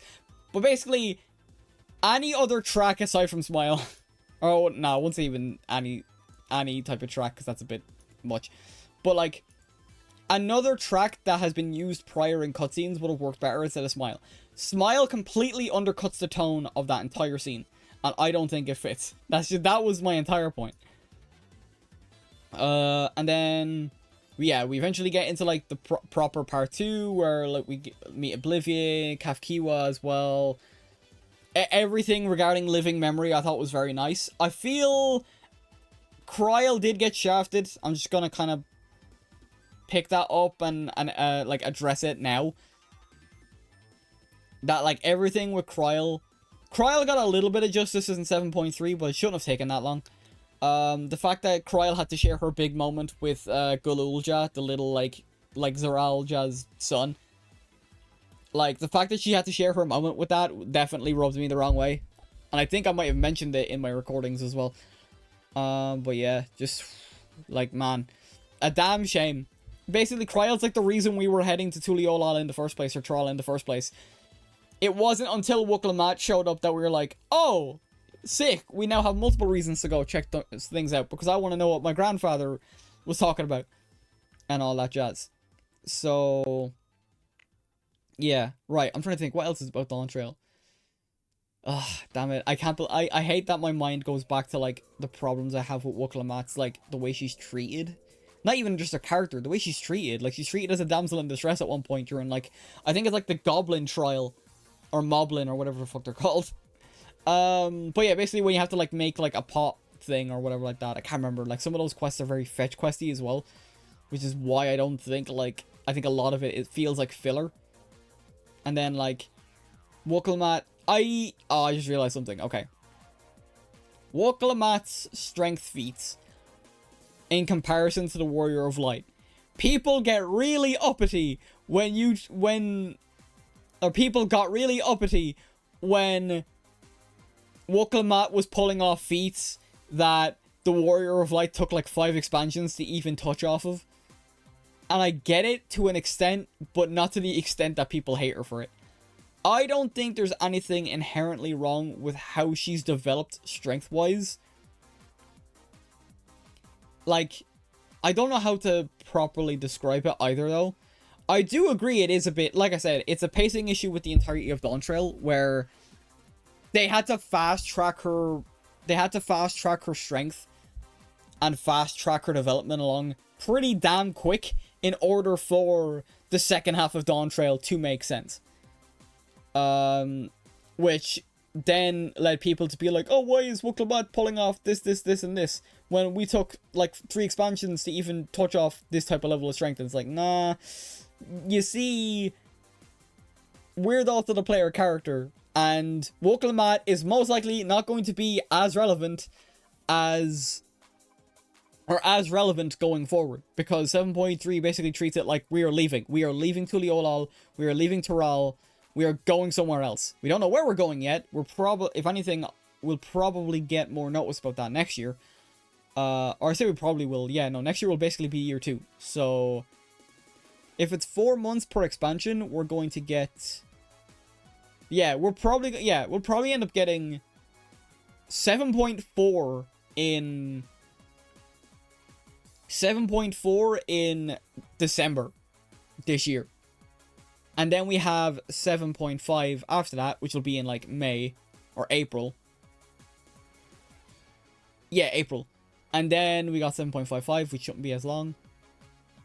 Do I hear an ice cream truck? Yeah, okay, ice cream truck. Apologies in the background. Ice cream truck. But yeah. So like then we get... I lost my train of thought because I heard the ice cream truck. Dang it. What else is there? But yeah. Like, basically, yeah, now I remember what I was talking about. Basically, because we're probably not going to be using or having Woklamat as a character as prevalent as you... It kind of like with every other character. Like, Lise takes a backseat after Stormblood. Aymeric takes a backseat after Heaven's Ward. Like, a lot of the leadership type characters take a backseat after their respective expansions. Like, if you really think about it, like, the Eorzean Alliance kind of took a bit of... Actually, no, the Eorzean Alliance, like, do show up going all the way into Endwalker. But, like, they do take a backseat in comparison to, like, their respective expansions where they're front and foremost. So, like, the three Eorzean leaders, Rauban, Merlwyb, and Canisena, mainly prevalent in A Realm Reborn, especially depending on which city-state you start in. In Heaven's Ward, you got Ishgard, you got, like, King Thoradin, the Heaven's Ward, Aymeric. They mainly take the front and center. In Stormblood, we have... In Stormblood, we have Lise, we have Rauban, we have Lord Hien, Kosetsu, if I'm pronouncing it right, and, like, Yugiri and all them. Like, they take a backseat after Stormblood is done. Like, that, it's a common theme. So, like, we probably will not see much of Woklamat after... Hell, after, like, 7.3. Like, we might see her a little bit. If it's kind of a thing where, like, say the end of Shadowbringers, where we're basically setting up for Endwalker, but we do need, like, everyone's help to kind of defend against, like, the lunar primals and stuff that we were facing and stuff like that. So unless it comes down to a scenario like that, maybe, I can see why they'd be like, okay, Woklamat has to come back for a little bit more, Kona has to come back for a little bit more. And then once we are, like, dead set, like 7.55, dead set, we are literally right before the next expansion, that's when they'll take a back seat. So we most likely won't see Woklamat for a good while after this, and I'll be very surprised if they somehow manage to shoehorn her in, but that will not endear people to her as much as they already despise her. Like I said, don't mind the character. We'll get more into it when we get to the Dawn Trail character tier list and stuff like that as well. But I think I've talked enough. Overall, I won't spend as much time on the character tier list anyway, because there's a lot of characters to go through. Oh, whoops. There's a lot of characters to go through. And I'll be going through them in order as best I can. Dawn Trail, I think, is a B tier. I know there's nothing in C tier. I don't think Dawn Trail was nearly that bad. I think it had a lot of good moments, in my opinion. In my opinion, I really do like the second half. Wish you would have had more time with Sphene.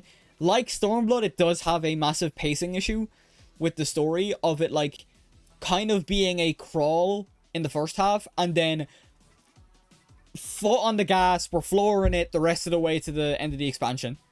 They kind of toned it down then in the patches. I think the patches do really help it a lot. 7.1, I think... 7.1 pumped the brakes a bit too hard, in my opinion. 7.2 and 7.3 were very good, without going into too much detail. But I think Dawn Trail is a B tier. Expansion, personally. So, yeah, that's all it. So, I don't know if I'll make this like a smaller video. I realized I almost went 2 hours. This is why I wasn't sure if I was going to do the character tier list. Because we're almost at the 2 hour mark.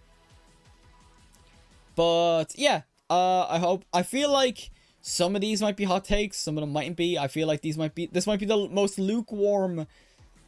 And also, consider these in order as well. So, like, Shadowbringers being my top, Endwalker being number 2, Heaven's Ward, Stormblood, Dawn Trail, and then A Realm Reborn. So, like, these are in order of what I prefer. So, like, Shadowbringers is my top expansion. I think Shadowbringers is so good. And even without, like, Endwalker, like, influencing it for me, Shadowbringers on its own when I played it and gone through it for the first time Phenomenal. Phenomenal. Dawn Trail, I think, while it does have its hiccups, isn't as bad as a lot of people say. For me, I know it's like, oh, but you put it under Stormblood. I mean, even then, I don't even know, actually. If I'm doing these in order... Yeah, you know what, yeah.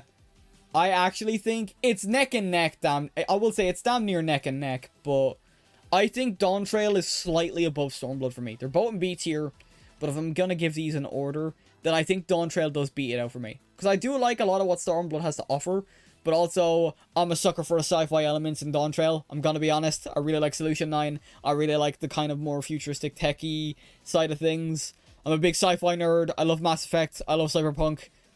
I can't help myself.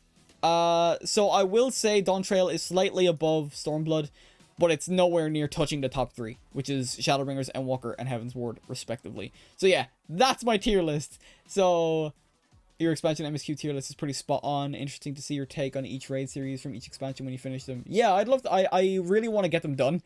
I do need to get Eden done. Eden, like I said, I finished Omega over the weekend, and I was damn near tearing up with, like, Alpha going to do his own thing with the little toy Omega and stuff like that. That almost made me cry. I was like, I'm so close. But yeah. But mainly focusing on the expansions and stuff like that, or the MSQ and stuff like that. I'm happy enough with this. Like I said, for me, Endwalker and Shadowbringers are basically intrinsically linked. So that's why, like, they are both S tier for me.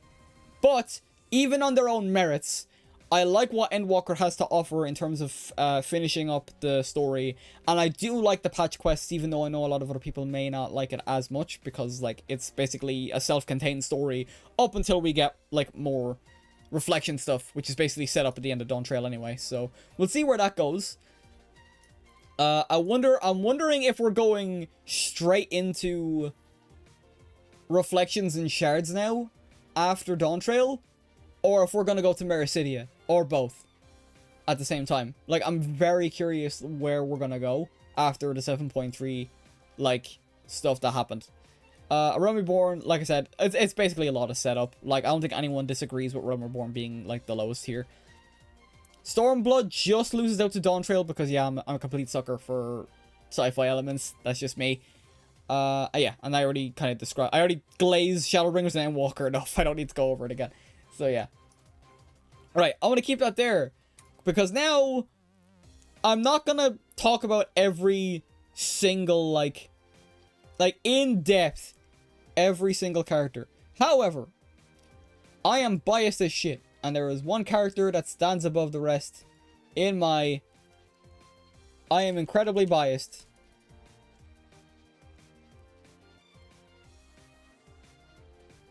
They get their own tier. Because if you've been in my if you've seen my... If you've heard me speak...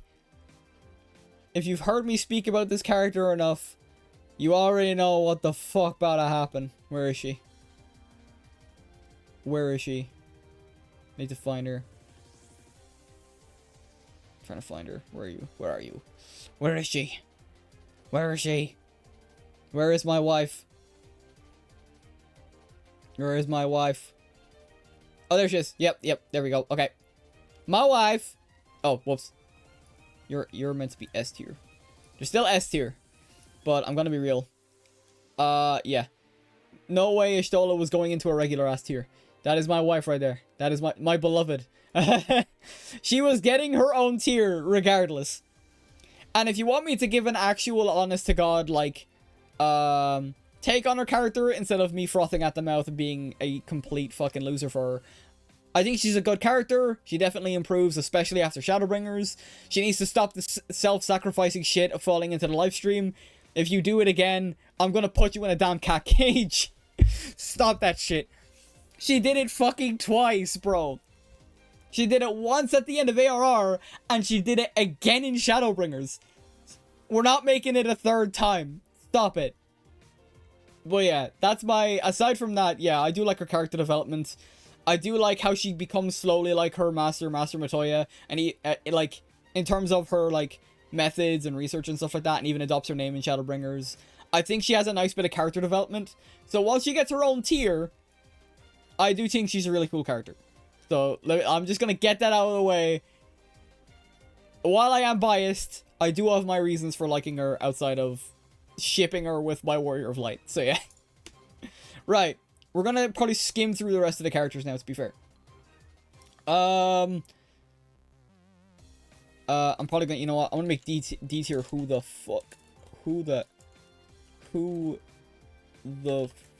F are you? This is less of I don't know who the character is. Sometimes they might be who I don't know who the character is. Oh, never mind. I should probably make like a separate tier for that. I'll make a D tier. Add row above. Oh, wrong place. Whoops. Done. Yeah. I'll make a D tier. So I'll make... Yeah. I'll make who the F are you for characters I just don't know. So... Let me just change that. So that's green. And then this is an even... You know what? I'll make this like dark. Because if I don't know the character, I don't know the character. Not much I can really do about it. Okay. Okay, that's fine. Hey dude, sorry, I think I'm late. No problem. We did go through the expansion tier list. And this isn't going to be like a long stream or anything. So I'm going to quickly run through the characters that I like and dislike. Or maybe don't really give a fuck about, to be honest. But yeah, also, my wife has her own tier. Because of course she does. You are late, but we still got a whole, like, other tier list and a half to do. I say tier list and a half because this is just on trail. This won't take long. But let's go. Let's skim through these because I don't want to go too in-depth into a lot of these characters. And to think about, there was a tier list that was bigger than this. Didn't read your schedule. Can you tell me? Because I'm a bit lazy. I'm a bit busy. Right. Real quick. Summary. Summarize up the tier list. Shadowbringers is my favorite. It got a lot of stuff. Gave us more depth into the Ascians and our enemies, like motivations and stuff like that. And even more into our allies' motivations. Endwalker complements it very well. Lots of detail. Good finale to the end of the story that was set up in A Realm Reborn. A Realm Reborn is down here because it's nothing but set up and plot devising and... Oh, what? Oh, I thought you meant, like, sum up the thing. Okay. No, I meant, what are you doing this week? Oh, right. This week, well, today we're doing the tier lists. On Wednesday, we're doing Master Duel, and then on Friday, I'm doing some Final Fantasy 14 grinding. So, that's the plan for this week. Yeah. I don't have my schedule should be up on Blue Sky, but yeah. So that's the plan for this week, is we're doing the tier lists today. And I say tier lists, but we only have the one left. And then we got Master Duel because there's a new event and I want to play that. And then Final Fantasy 14 then, just for a little bit of grinding, just for Chill Friday. And then I'm thinking, I have plans in mind for what I want to do the following week. But I will not set them in stone just yet. You know, it's hilarious. After I stopped playing Halo 1 for a while, the Master Chief Collection, I beat it yesterday. Speaking of Halo, I want to know if one of these times you want to play some firefight stream or otherwise. I have since uninstalled the game, so it's not in my... I appreciate the offer, but it's not in my current plans at the moment. Maybe another time. Maybe sometime in the future. I'm not going to promise nothing, though. I have since uninstalled the game to make room for other games and, like, footage and stuff like that as well, like, because all that's kind of, like, stuck on the one hard drive. But yeah. Alright. So, all that out of the way, let's jump into the characters. I'm going to skim these as much as possible. I might give more depth to the Scions and stuff like that as well. I will say I do think you would like Art because it's story... Oh, Art because it's a story-based game with a story is something you have to go on a quest to find. But it is mainly survival, like, game. So, like, I can't stick with those games for very long. That's the thing. Explorer nodes aren't just XP bonuses, they're character bios, and combing them all together makes a very coherent and well-told story. I believe you, but, like, my answer has not changed since the last time you asked me to try Ark, if I'm honest. But yeah. Okay. Let's get into this, because I don't want to be stuck here for, like, another hour. Like, basically just talking about characters that... Like, because I see a lot of characters here that are just going to get shoved into, like, D tier, C tier. Right. Alice, A tier. Oh, do I put her S tier or A tier? I'm telling you, you're probably going to regret it more. You'll think, I'll just look up a video on the story, not the full story, with just one part video. We'll see. I'm not, like I said, Ark's not something I'm very interested in. Right. Alize, I actually don't know where to put her. I think she's at minimum an A tier. because she gets a lot of the good development and stuff like that from when you meet her. She has a brief cameo pretty much at the start of Realm Reborn, and then you learn more about her and her motivations from the Coil of Bahamut raids, going into you know what, yeah, I'll put her in S tier. Actually, no, I'll leave her in A. If I need to, I will push her up into S, because that's what I'm gonna do. Like, I'm gonna A to D, and then who the fuck are you? Who the F are you? Are gonna be basically the ones where I kind of just shove characters into. If I need to, I will put characters into S. Naturally, Ishtola gets her own tier because I'm biased. But yeah, I think, yeah, she gets a lot of development. She gets even more development as we go along. Her attachment to the Warrior of Light's pretty interesting. She's like very like... I always treat Alphino and Alisaie, I know people treat them like daughter and son. I always treat them like little siblings. So I do when it comes to like how they act and how they behave and stuff like that. I'm going to leave first, try not to have the list controlled by simping. Oh no, she's the only exception. My wife is the only exception. So don't worry about that. You know what's hilarious? My dad told me there's no Fast and Furious 5, but then there's literally... Is there just not called Fast and Furious 5, which is a bit of a sad thing. Yeah, I think it's just Fast and Furious. Yeah. Alright, so, yeah, I think Alisaie gets a lot of good development. I think she's a cool character. Her, like, rivalry / attachment with the Warrior of Light is just kind of fun to, like, watch and stuff like that. Oh, it's called Fast 5. Oh, yeah. There's, like, one that's Fast and Furious, and I can't remember which one that was. Not the Fast and the Furious, just Fast and Furious. But yeah, right. The 9 mainline movies and the spin-offs, yeah. Oh yeah, and a few spin-offs, yeah, that's fair. Right, so yeah, for the moment, A tier. Right, right, you know what? Who the F are you? Who the F are you is basically for one-off characters / characters I genuinely don't know. So I know who this character is. She's one of the Viera in the Viera tribe that we stumbled upon in Raktika Greatwood. She shows us how to get to the Katana Revel. There's 3 of them. All 3 of them might be here that we actually meet. I think they're okay, but they don't stand out or do anything of note past Raktika Greatwood. So I'm slapping them. And aside from being cute bunny women, yeah. They've called Fast Furious and Fast and the Furious. Yeah. Alpha's S tier. I'm gonna be real. Alpha's S tier. I don't care. Since I literally... This might be biased considering I literally just finished the Omega raids. Literally over the weekend. But Alpha's S tier. Alpha's the best character.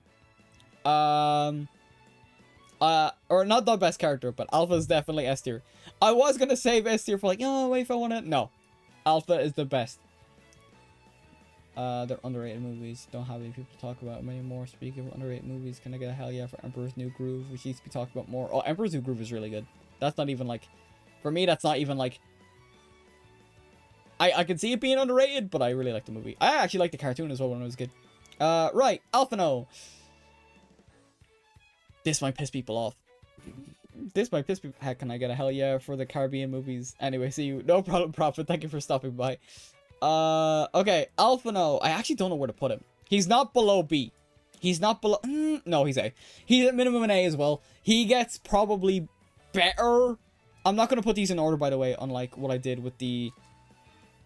I'm not going to put these in order, by the way, in order like I did with the expansions. The expansions are like 6 of them. This is like 50 characters, 70 characters.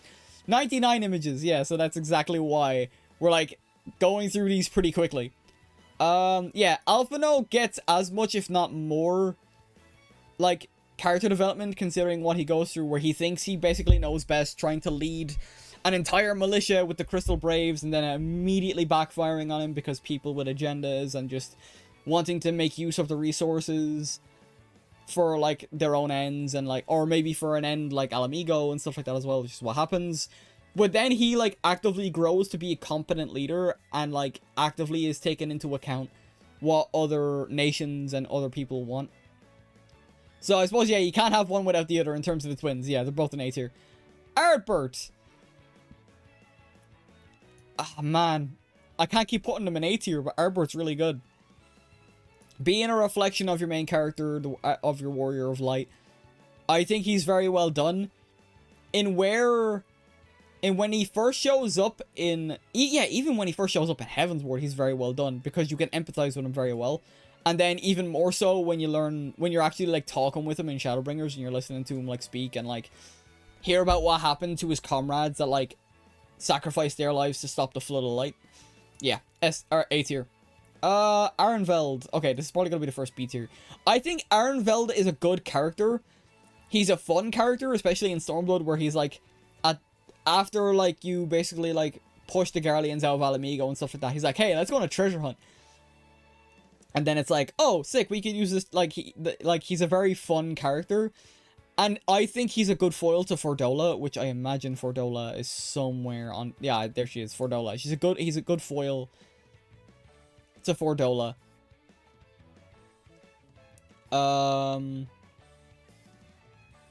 Yeah, so like the fact that I might even put Fordola up there, but I'll hold off. But yeah, like N0VA's like being like he's another person who has the echo, same as the Warrior of Light and stuff like that as well.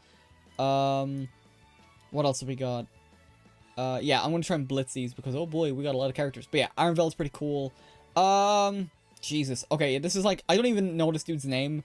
I think I'm just gonna put him in C tier. I don't remember much of him, but I remember thinking he was gonna be like a twist villain because he's basically like, oh, actually, where's his brother? I'm skipping ahead, but where's his brother? God, D tier. Hate this asshole. This is the dude that basically tried to be like... Basically tried to like blame us for everything going wrong happening. I won't blame him specifically for making a bad call at ordering to take the shot at the one woman. It was a bad call. He's a very naive person. But I dislike him for other moments as well. Like when he basically strikes Thancred. Thinking, oh, like, look at you, everything the Scions do gets a round of applause, like, no one can fault the Scions. But he's coming at it from a place of, oh my god, I fucked up, oh my god, I fucking ice cream truck in the background, god damn it. I thought I heard it going away. No, this is a different truck. Hang on, will we hear it? I'll see if it comes up on the mic. It surprisingly didn't come up on the mic. It probably would, though, with me speaking, though. But yeah, Emmett, I don't even remember his name. These two, I don't remember their names, but I like him. I remember liking him a bit more than I remember liking him. So, yeah, this dude sucks. I hate him. Asahi, B tier. I'm not putting these characters into how much I like them as much as I'm putting them into a tier on how much they entertained me. Asahi was a fuck-ass motherfucker, so he was. Because he's acting all polite and he's like, oh, I just want to retrieve my sister.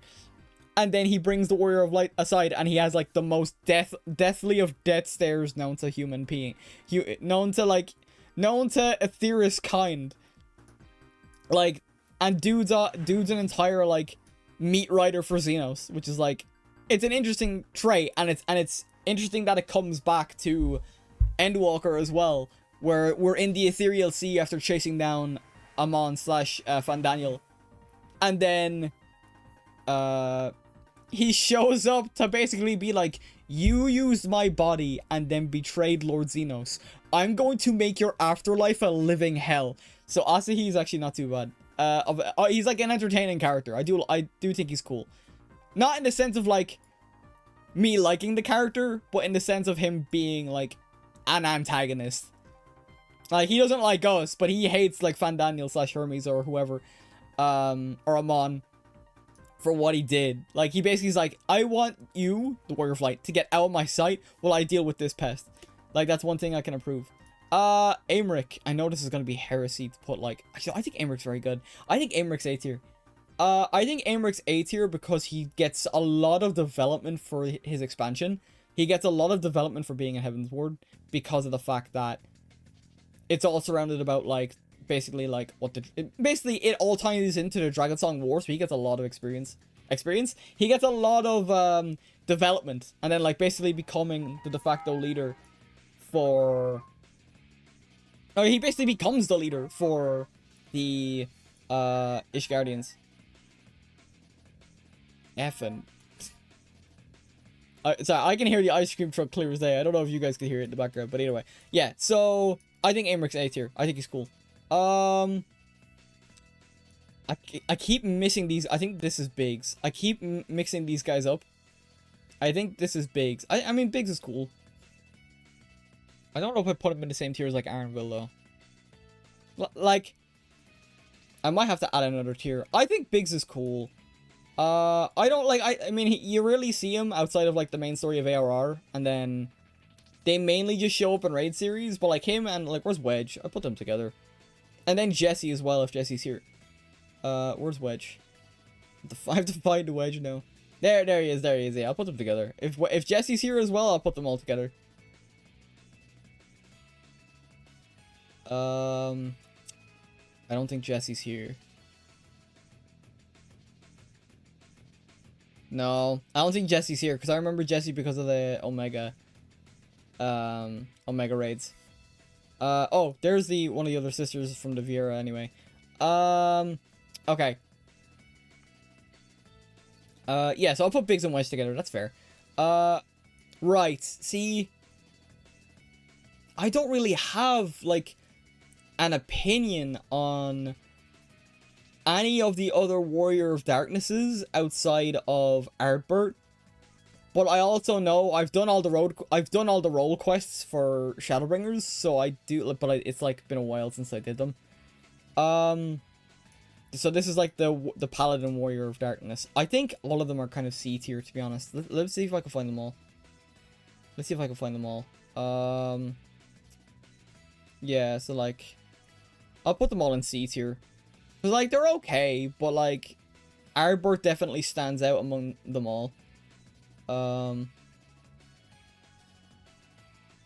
trying to find, where are you? There's more of you. Yeah, there's you. I think there's another one. Where's the Bard? There you are. I think, was that the last one? I think that was the last one. I think like I saw a duplicate of something, but it's fine. Okay, right, we're fine. Okay, yeah, I think all of them, I think are in C tier. I think they're fine. Like, they do have like their own like sad backstories and stuff like that as well. We do learn about them a lot. Like I said, no particular order here. But Ardbert definitely stands out the most because in the MSQ we get more time with him. Okay.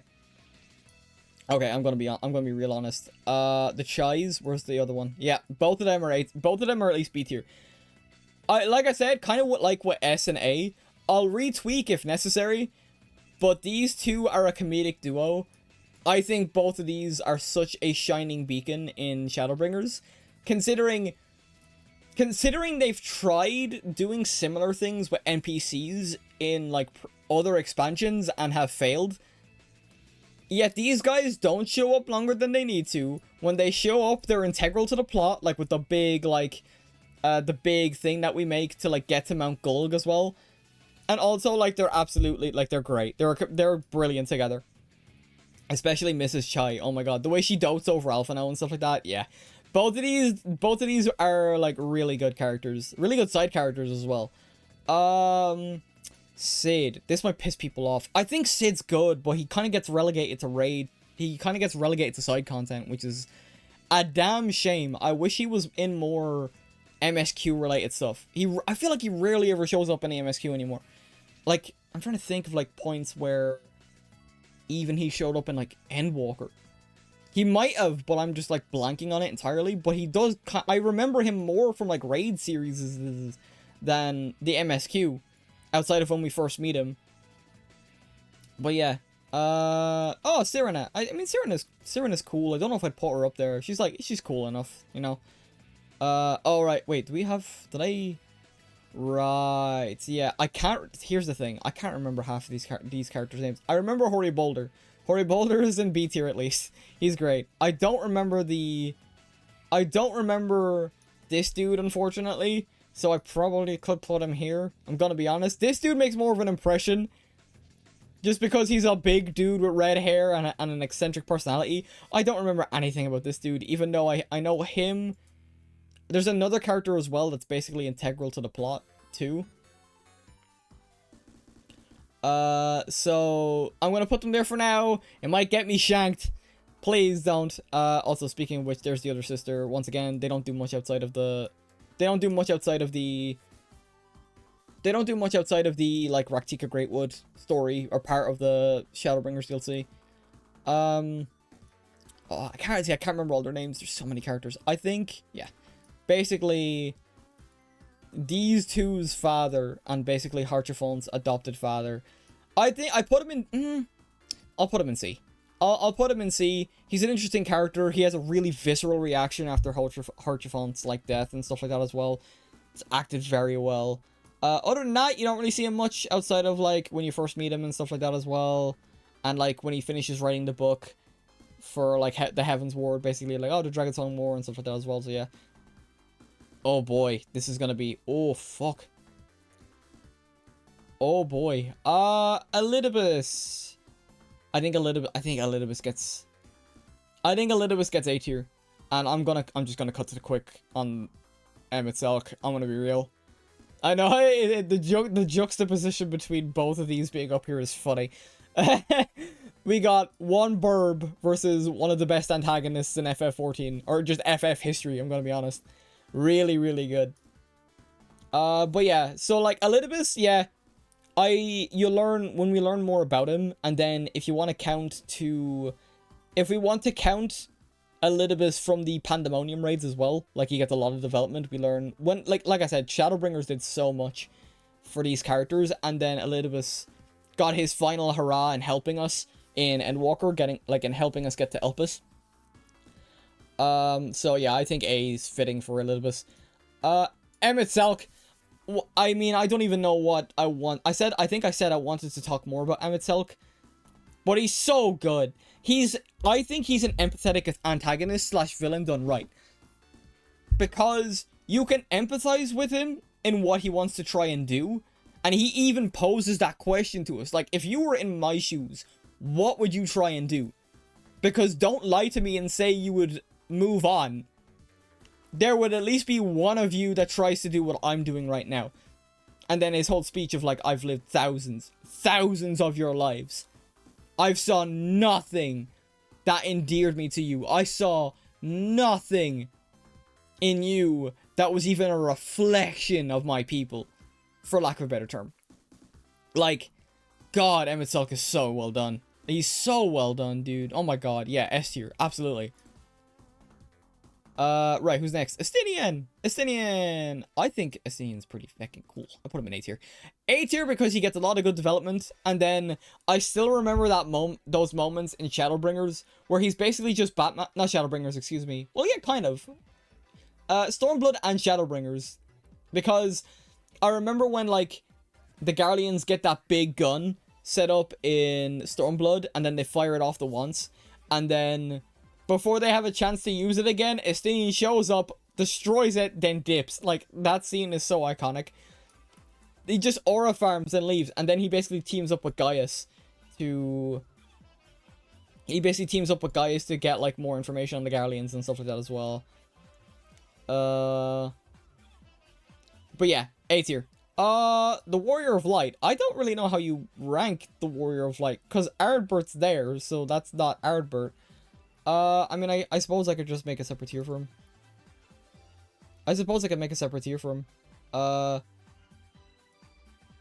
Yeah, so just... Oh, what? Oh, whoops. Hang on. Then, arrow above, just Warrior of Light. I mean, like, there's not really much else. Oh, whoops. No, why did it? No, I swear. Then... my wife, and then we go here, then we go here, and then we go Warrior of Light. Yeah, that's fair. Yeah, like, there's not really, he's not like in any way like better than any other character, but he's basically just the embodiment of our own player characters, so I'm not gonna like tier him like S and stuff like that as well. So yeah, my wife and Warrior of Light. So yeah. Fandaniel. I don't know. I really still don't know how to feel about Fandaniel. Especially because Hermes is actually on the list. But they're basically the same person. So I feel like you have to pair them together. Because we basically get... I mean, I'm gonna be real. I don't like Fandaniel all that much. Like, it's hard. It's hard. You can't really rank one without the other. Because it's literally... They're different pictures. but they're the same picture. You know what I mean? I'm not a big fan of Fandaniel. I felt he was a bit shoehorned in, but then again, it also makes sense that outside of the Unsundered, he would basically be... and I think he's also Unsundered, I can't remember. But yeah, like, outside of, like, the main three that we fight, so Lahabrea, Elidibus, and Emet-Selch, he kind of just shows up with, like, no real... I don't think he has any established presence, unless it's in content I missed. Like I said, correct me below. Or correct me now. Or forever hold your peace. Type of deal. So, I think I'm just gonna, like... Yeah, I think I'm gonna put them, or keep them in... Yeah. I'm gonna keep them in D... I'm gonna keep... I'll move them if necessary. I want to keep them in D tier for now. Because, like... I can empathize with Hermes, but then when he becomes Fandaniel, I kind of just... Like... When he shows up, he doesn't have a great introduction. He's kind of just evil for the sake of being evil. We see that develop... You know what? I'll put them in C. I'll put them both in C. Fuck it. Fuck it. We'll put them in C.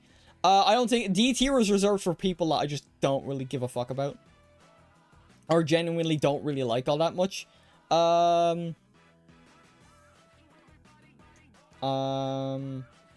Okay. Yeah. So I think that's fine. I don't really have much else to talk about them. Feo B tier. Feo is really cool. I like them a lot. Was it? My precious little mortal. Like, I love their voice. And such like that as well. Yeah, no, I don't really have much else to say about Feo. I think they're a decent character. I like them a lot. That's about it. Oh, wrong. Actually, I may as well grab... you know what? Yeah, I'm gonna be real. Flamine. We meet this character. She has a few lines. She's Minfilia's mother. And then that's it. Unless she's in content I've not played, which I severely doubt. She was meant to be integral to the plot because she's Minfilia's mother. And then she gets nothing for expansions pass outside of maybe a couple of cameos. Why does she exist? Why is she so, like... When people talk about Flamine, I have to remember who the fuck are you talking about. Because I have no idea. I grabbed her by accident, but there you go. Fordola! A tier. I think Fordola's story is very good. I know it might be heresy to put her up alongside these absolute chads in A. But I think... Actually, you know what? No. I did say these were foiled together, and this is where I'm going to break my rule of not having them in order. Because I think both of these together... Fordola on her own is very good. I can understand... She's like the opposite. She's like Lise if Lise went off the deep end. Let's be honest. If, like... Because she only acted and joined the Garleans because of the fact that, like... I think was it her... I can't remember too. You know what? It sucks, like, rating a character and then forgetting, like, half their backstory. But if you know, you know. You know what I mean? So, I think she's very well done, personally. Her backstory makes sense. Like, her motivations make sense. And then when she meets us and then uses the echo on us and sees all the trauma we've been through, she's like, how? How did you possibly push and fight through all of that? And then, like, her being a foil to N0VA's as well is, I think, very well done. I think them two as a pairing is very nice. They, like, bounce off each other. Not even like a romantic pairing, just in general. They're both done very well, in my opinion. Fortuno.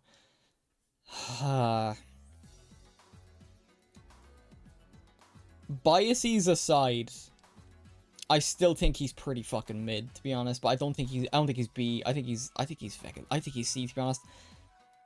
Biases aside, as a character, what the fuck does he do? Like, what's his personality trait outside of being a strict father, but secretly really caring for his children, when that should have been, like, why do you secretly care for your children? I know it was, like, you know, the scholar, like, basically, like, the leadership of Charlian and stuff like that as well, and all that jazz as well. But yeah, like, what does he do? Like, man, I'm gonna be honest, Parry wants to put him down in D. Parry wants to, yeah, you know what, I'm putting him in D. Why? Maybe I can't help but let my inherent biases come out when it comes to him specifically. But yeah, yeah. Gabu. I'm going to assume, since this is the only There's no, like, labels for these characters. But considering they're the only one of these guys, assuming this is indeed Gabu, B tier. I think Gabu's a cute little guy. He's just a little guy. And the fact that, like, it gives Alize, like a reason to... Kind of like with Runar for Ishtola in a way. Alize... Gabu is Alize's, like, goal of, like, trying to see, like, cure tempering and stuff like that as well. So, once again, they flesh off each other very well. As a character on their own, they don't really do much. They're a cute little guy, as I mentioned, and that's why they're in B tier. Gaius. I don't think I've played enough content with Gaius in it to really give a proper standing, but from what I've seen of him, he's cool. The fact that he develops from... Foretell me, who do you fight? Do you believe in Eorzea? To, I'm going to kill every Ascian I come across. Yeah, it mightn't work, but I'll do my best. But also, basically trying to rectify the mistakes of Garlemald in a way. So, like, he's cool, Gaius is cool, but also I think he's heavily hindered by his ARR appearance, unfortunately. Some of these I won't have much to say about, even though they're main characters. Gosetsu's cool, like him as a character. I kind of don't like his fake out. Part of me kind of wishes he would have stayed dead. But then, they also did a very good job with Yotsuyu, which we'll probably get to at some stage as well. Graha. Graha's A. Graha has at least an A tier. Graha, I don't even know what I need to say. He had a decent, like, showing in... A decent showing in A Realm Reborn and, like, the Crystal Tower raids. And then he basically doesn't show up until Shadowbringers, which is baller. And when he shows up, everyone's endeared to... No, actually, that's wrong. I was going to say everyone's endeared to him immediately. That's not the case, because everyone hated him because of the Crystal X art. Speaking of which, is the Crystal X art, like, a separate character? Because that would be really, really funny. That would be really, really funny. Okay, he's not. I'm just saying that would have been funny as hell if it was. Yeah, A tier at the very least. Okay. That's Hannibal, right? I mean... I just couldn't care less. I don't really care. He shows up, he's decent, but he doesn't have much of a personality outside of, like, oh, I work for Lord Lolorito, and I like money. He's a bit of a humorous character, but I don't really fuck with it, to be honest. This might get me crucified. Archibald. I don't think, I'm gonna be real, outside of his death, which was very, very shocking, I don't remember many traits or much about Harchiphon. I'm gonna be honest. That might get me crucified. I know a lot of people might want me to put him in, like, S, A, or wife, but I'm sorry. At the time, maybe, but, like, at the time, I also didn't see the appeal around him. I thought he was a cool character, mind. Like, I'm not gonna say he's not, like, cool. But I still kind of don't get the fascination around him. And I'm gonna be honest. Final Fantasy XIV, using him every time we get a flashback of, like, something that's happened, is starting to have less and less of an effect on me. Like, it's like, oh, painful, and such like that. But it's starting to feel very ironic, and I don't want it to feel ironic. I want the sting to remain for what he did to save us. His line, I will say, you know what? I say that now, but I haven't felt the sting in a little bit. Maybe I need to watch that cutscene back. A smile better suits a hero is still something that gets me. And it was even, like, referenced in Baldur's Gate 3 when I was playing it. Because it's one of Will's, I think, like, inspiration traits that you can get. A smile better suits a hero. It's like, oh, fuck you. So, yeah. Like I said, not in any particular order. But, yeah. I think he's a cool character. I don't think he's above a B. But, yeah. And that... This might also piss a lot of people off. And you know what? I'm going to put both of these here. I really like Hilda's design, but they don't do much with her outside of a couple of quests in Heavensward. Even going into, like, the patch quests. I'm doing Machinist recently, and I think she's still cool. Man, she's... You know what Hilda is to me? I'll talk about Hien in a sec. You know what Hilda is to me? Hilda, to me, is potential in what the character creator could be. Because I think, I could be wrong, she's the only instance of, like, a half-breed race that we have. She's half Yor, half Elysian. She gets, like, the ears and everything of an Elysian and stuff like that as well. but from like every character, at least on this list, she's the only half-blooded character, and I would love if we could do that with our like Warriors of Light. Like, we make like a half-blooded, like Hyor half-blooded, like I know they'd have to probably do that. Actually, no, you don't even have to do that with like every race, because we have the template. Just make it so that way you can pick the ears of an Elezen, so that way you can roleplay as like a half Elezen, half Hyor, you know what I mean? Like, that's what Hilda represents to me. She's a cool character, but she represents so much of what the character creator could be. Hion's cool, but once again, kind of like a lot of other characters, doesn't do much outside of not Shadowbringers, Stormblood. So once again, kind of just like they're the next one. Oh boy. Then again, I know a couple of other characters are going to show up that like, oh, they don't do much outside of whatever and whatever, but like, what does Hien do? Like, he's very much a, yes, I am the leader of Doma, and you will join us, and we will participate in this, so that way we can prove that we're just as strong as you think. Like, he's kind of your bog standard leader type. So, he's a cool design. I like him, but I wouldn't put him up there. I wouldn't put him up there as, like, having, like, too much interest, personally. Right. Hraesvelgr. I think Hraesvelgr goes into B. Mainly because of his story with Shiva. He's an intrinsical character to Heaven's Ward, and the backstory with Shiva, and even Nidhogg, and what happened there. Nidhogg actually might go up with him if he's here. Where's Nidhogg? Yeah. Nidhogg's a good antagonist. I'll put them both together.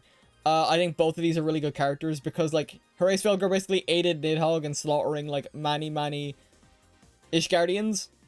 And then Nidhogg basically just being, like, a badass antagonist, like, is really cool. And, like, honestly, his motivations are justified. Doesn't mean it's right what he did, obviously. He slaughtered many Ishgardians.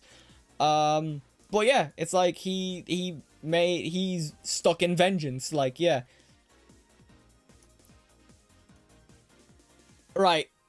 I know I made similar things of, oh, he doesn't do much outside of Endwalker. Oh, he doesn't do much outside of Stormblood. Oh my god, he doesn't do much outside of... No. Hythlodaeus, for every moment they are on screen, is such good writing. Oh my god. He's smart. He's humorous. He gels well with him itself. I was damn near tempted to put him in S tier. Hythlodaeus is, like, basically hinted to us at the end of base Shadowbringers, where he's like, he has like a bit of himself left for, like, in Amaurot, in the created Amaurot that MSL made. But Hythlodaeus is so well done for when we get to meet him properly in Endwalker. It's just such a well done character, absolutely. Okay, Ilbert, B tier. He's a really great villain. Rage and I still didn't get the kill on him, but I think he's a very hateable character, but he's also, once again, very justifiable in his actions, although you don't want to empathize with his actions, because he basically, like, got a lot of people. He basically, you know what's funny? These two are kind of linked together. Nidhogg and Ilbert have a very similar way of approaching, like, vengeance, or basically, retribution would be the key word. He wants retribution for the Garleans taking over Alamigo and basically slaughtering his countrymen and, like, subjugating his countrymen. So he goes the extreme route, like Nidhogg when they killed his sister, him and Hraesvelgr's sister, or blood sister, brood sister, whatever. And of course, his one is, I'm going to slaughter every Ishgardian. There is not a single thing you can do to dissuade me from this path. I am going to get my revenge. So, like, it's kind of like a nice bit of contrast with Dragon and Man, especially because Ilbert was actually set up in ARR with him betraying the Crystal Braves and betraying the Scions and basically orchestrating, like, the assassination attempt on Nanamo as well. Like, dude was set up before. Dude was the prototype for Nidhogg, and both of them are very well done in the process. I'm gonna be honest. Like, I know who this guy is.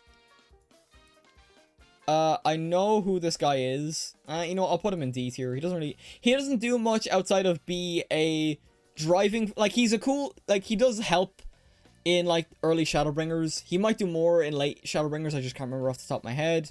He's the reason he's a plot device. That's what I feel like he is. I might have to go back and such. But he's a plot device, God, the accent's coming out. He's a plot device for, basically, Alphino and the Warrior of Light to see just how fucked up Yulmore is and how absolutely fucked up Valtteri is, as a main antagonist. But yeah. Kani Senna. See, this is gonna be something I struggle with all the Eorzean leaders. As much as I want to let my heart dictate, because I actually really like her design. She's an interesting character. She's white mage. She's one of the Eorzean leaders. I think she's okay. You know what I mean? Kryl is such an interesting character, but they fumble her at every turn. Right. What time is it now? Yeah, I need to speed this up a bit. Kryl is an interesting character, but they fumble her at every turn, and I'm also really disappointed they fumbled her in Dawntrail. Connie Senna is an interesting character. You don't see much of her outside of maybe doing the whatever. If you start in Gridania, maybe the white mage quest line. I can't remember. I did level white mage, but it's been a while. I'm gonna be real. Don't know who this character is. La Habrea is interesting as well. Gets a lot of. I think he's the weakest of the three, personally, even with the Pandemonium raid series, where you actually see like a completely other side of La Habrea. But he's interesting. He's interesting enough. Lydia, he's a big. All she wants is to jump. All she is a Gaius meat rider. She wants to kill us because she wants to ride Gaius's meat. That's it. That's all she serves. At least from what... She only shows up in ARR, so that's all I can remember of her, because doing, like, Castra Meridianum over and over and over again and having to... not being able to skip those cutscenes. Yeah, I'll be watching something else in the background, but I'll, like, tune in every day. And she's like, I want Gaius, Gaius is mine, I have to kill you, adventurer. And it's like, damn, your sister has more depth, which we'll get to in a sec. Lord Lolorito. Lord Lolorito is interesting enough. Don't know if I want to see or be him. I don't think with who is in B and the caliber of characters in B, he's interesting. It's cool that he was basically a double agent for the Syndicate, working on behalf of Animo and stuff like that as well. But yeah, I mean, like, he's just kind of there. This is, I don't know, right? Louis Swa is an interesting case because I don't dislike the character, but I know, you know what, I'll put him in Who the F Are You, simply because I know who the character is. I know who the character is. He's basically the crux as to why the Scions are continuing this fight against Primals and stuff like that as well. But I don't know the character that well because I've not played 1.0, which is where he was most prevalent. So I'm gonna put him here.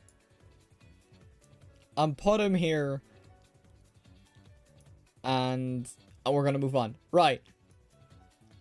Was it this Lydia or Olivia? Because I think that's Livia. B. She's interesting. She's like a Garlean that's actively working with Aymeric. She has a nice little rapport with Aymeric. Just to double check. Lydia. Is it Lydia? Sorry, Lucia. Jesus, I was terribly wrong. I think Livia is... I was right though, Livia. Yeah, Livia is the name of... It's mad how I remember, like, Olivia's name, but not Lucia's name. I am a fake fan. But yeah, interesting character. She has a nice rapport with Aymeric and, like, basically the right-hand woman for Aymeric and stuff like that. Hell, the fact that she even dropped the fact that Livia was her sister was kind of nuts. But yeah. Lena. Oh, boy. Try not to... We must stay focused, brothers. We must stay focused. I think she's a good character. I think she belongs in B. She has a really good character moment after fighting off Sin Eaters, where she basically just breaks down after, like, losing so many people in her life and all that as well. I think she's a very good character. Personally, try not to let the bias take over. Lise. Nope, she's not S. I'm putting her in... I know this might be fucking heresy for a lot of people. I think her character development is still one of the best in terms of what I remember it to be. So, She's going in A tier. I like her character. I think she gets good development. That is my opinion. That might get me hunted on Twitter. I don't care. That's why this is not a particular order thing. But I don't think she's B tier. And I don't think she's S tier. I think she is a solid character. And she does what she's there to do in Stormblood. Despite how poorly paced Stormblood is. That is my take. Okay. I'm making a separate... Oh, whoops. I'm making a separate tier.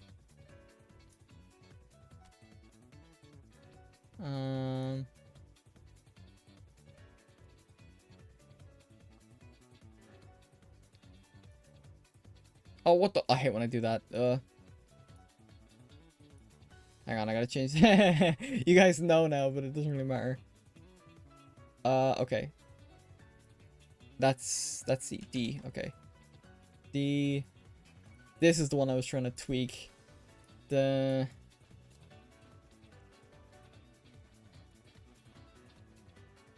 have to. Magna. Magna gets his own tier. If I had to give him a legit tier, it'd probably be C.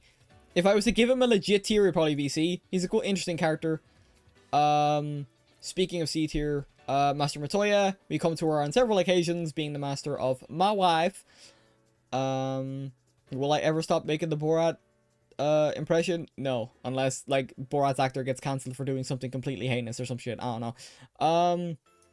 I can't remember who this character is, and the fact that I can't remember who this character is, I know I enjoyed him, so I'm gonna put him in C. I mean, he's like the first friendly Garlean he's like one of the first friendly Garleans we see. I mean, C tier, I guess. Meryl Webb, she gets a cool moment in... the Shadowbringers patches, where she's like having the duel. I think it's a Shadowbringers patch where she's like having a duel with the pirates, and it's like, right, taking like, basically putting a leash on the pirates in the sense of like, hey, piracy was what we were, but it's not who we are now. We get a lot more of her backstory as well, so I think she's cool. Kind of in the same boat as Lena, funnily enough. Meteon makes a very solid impression, but I don't think she's an A tier. I think they set her up very well. She's a very endearing character. And then when... Assuming, like... Yeah, the Endsinger is not a separate entity. Yeah, not a separate entity. I think she's good. I think they set her up very well. If we're counting pre-Endsinger, I think she's very interesting. As a character. I actually can't remember who this character is. I know she's from the Alexander raids. I'm gonna leave her in D for now. Midgard Sormer. I think he's also B. I think, once again, bad start where he kind of takes away, he locks off the power to the crystals and we have to re-unlock them again. But he's also basically like kind of a progress bar in a way to how close we are to uniting the Ishgardians and the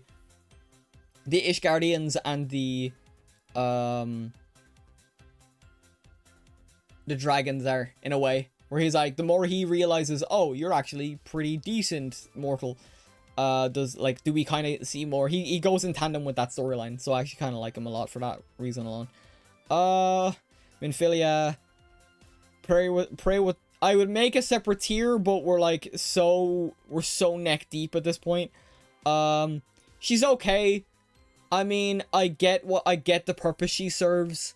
I know a lot of people, including myself, are like, Prey Returns. I was gonna make Prey Return to the Waking Sands a tier, but I've already made so many separate tiers, like where you're like, my wife, Little Son, and Who the F Are You. Actually, you know what? Just for the sake of like not getting crucified, because I'm gonna put this in my Discord and see what people think. Or my friend's Discord, I should say, and see what they think. I'm gonna put Louis Swa alongside Minfilia, because basically once Louis Swa sacrifices himself, Minfilia basically takes up the leadership role of the Scions. So I think it's fitting that they get put side by side. God, I can't even remember her name. I don't know what she does outside of like be Alamegan Resistance. Moonbreeder. She's very briefly around. But the brightest stars burn out the quickest, as they say. She made a very good impression. Wish she was around more. The fact that she was actually kind of the character that broke Urianger out of his shell when she first arrives as well actually makes Urianger kind of stutter a bit. Makes everyone very endearing. Or makes her very endearing. Oh. Oh, what's going on? Oh, right. It went onto a whole new playlist. God, that's how far we've been. That, like, track I put on was, like, 2 hours. But, yeah. Moonbreeder's very good. I mean, this is the one dude that was working with us with the, like, Charlian dudes. He's, like, I think he's, like, Ali Zayn Alphino's teacher or whatever. I mean, yeah. Nanamo! I kind of want to put Nanamo up higher, but I'd be incredibly biased. I mean, yeah. She's cool. I'm doing the variant. I started doing the variant dungeon over the weekend as well. I think she's interesting.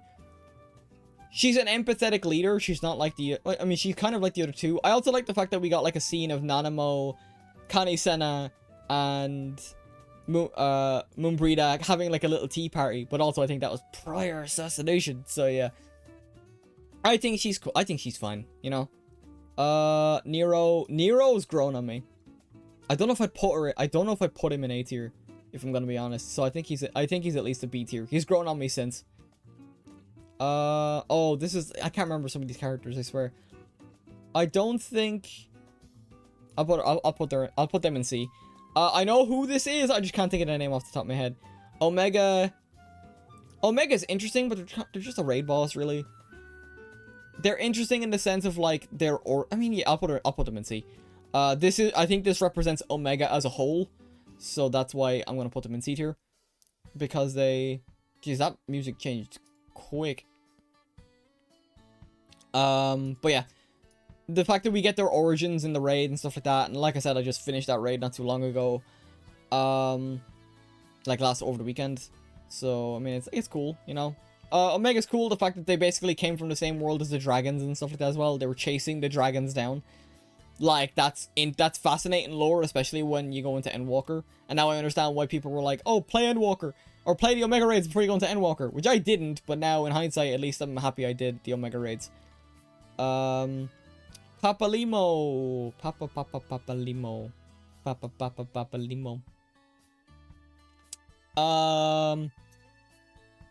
Probably like one of the only Scions I'm probably gonna put in B tier. I'm trying to think. There might actually be more. I think Papalimo's good. Especially as a guiding hand to Ida/Lise. And then he knew what he had to do because he basically knew the spell that Louisoix did. But it was also like the final send-off for Ida/Lise to shed the mask and become their own person and stuff like that. He serves a purpose, unfortunately, as a plot device, but I think even before that, he's an interesting enough character. Pippin goes up in B as well. I don't think Pippin goes into A. I'm also biased as shit because he has the same voice actor as Shulk from Xenoblade Chronicles. But even, like, as Raoban's adoptive son, very good. Ranjit. I know I'm putting a lot of people in B, but, like, I'm trying to keep the top tiers for, like, the top tier characters. And even then, I could probably, like, fill in a bit more of, like... I don't know how I feel about Ranjit. I'll put... This might be controversial. I'll put Ranjit in C. He's an interesting character, like I said, kind of as a foil to Thancred. He's an interesting foil to Thancred because they both think they want what's best for Minfilia. However, his is more authoritarian. I keep fucking that word up. Whereas Thancred is like, initially just wants to find Minfilia, but then genuinely becomes an actual father figure to Reen.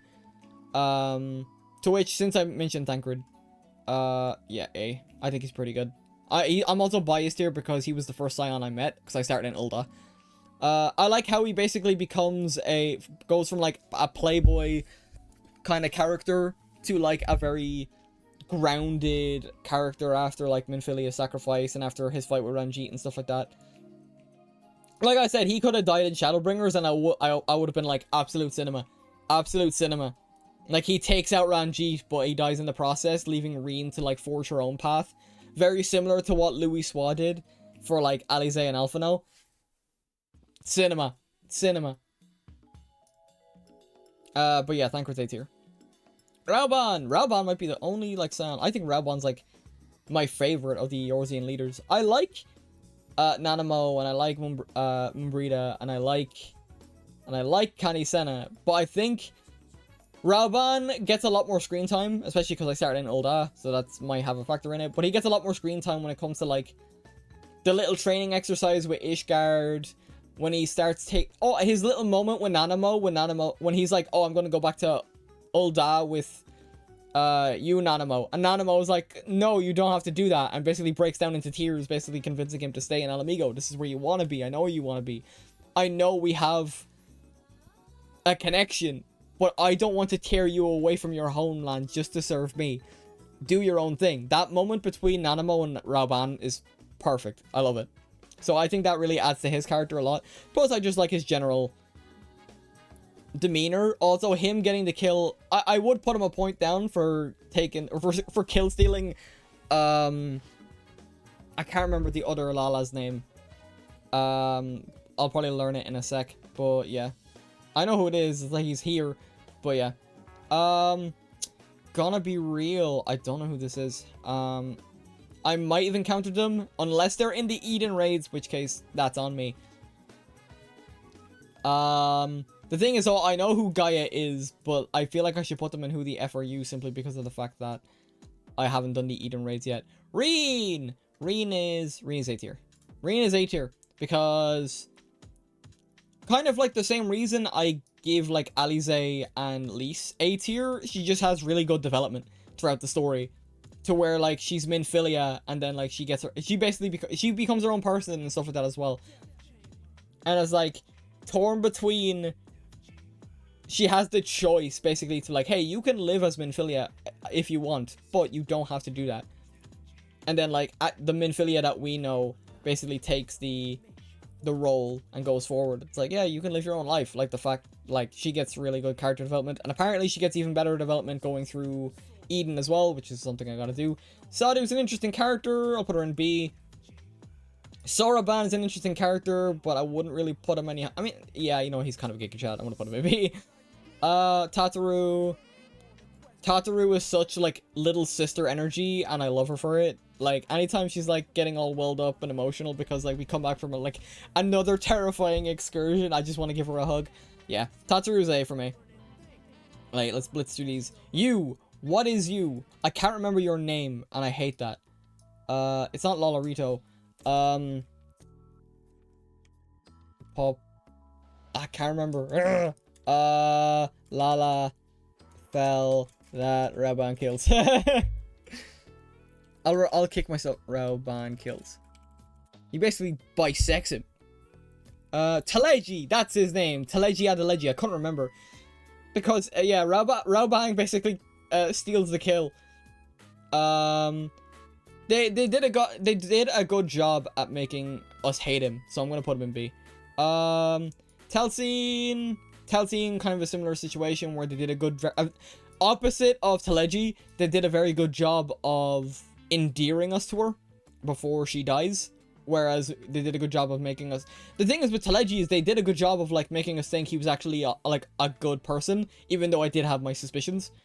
King Thornton. Oh no, King Thornton was kind of just a blank slate. I'm gonna be real. He's kind of just a blank slate of like ignoring his son, following the Asians with just like such zealot-like fervor to like kill all dragons and shit. So yeah, but outside of that, like outside of taking him down being satisfying, he doesn't really offer much in my opinion. Yeah, the last sister there, who there for you. Urianger gets a good bit of development, A tier. I think Varys is his name. D tier. No, C tier. C tier because he absolutely shuts up the Eorzean Alliance when they try and be like, hey, why are you doing this? And it's like, oh, He lays out all good points to the point where all of the Eorzean, like, leaders basically shut the fuck up. So, yeah, I'll put him in C tier for that. Vauthry. Vauthry's probably gonna be, like, the only villain I put up here. Actually, no, because I put Elidibus up here. Vauthry is very well done, I think. I like Vauthry as a villain a lot. Vana up here. The fact that they redeemed, that's mad. Cause Shadowbringers made us doubt Heidelin.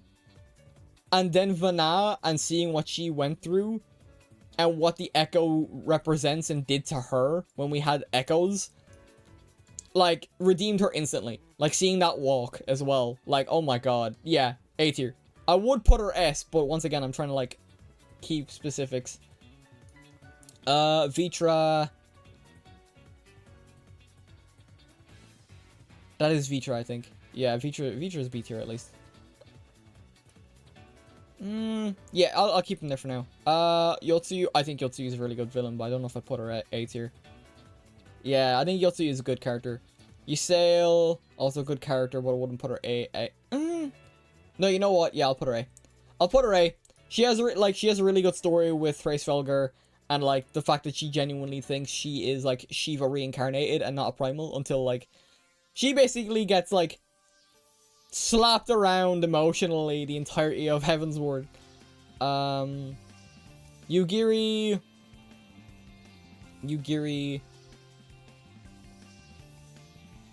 I think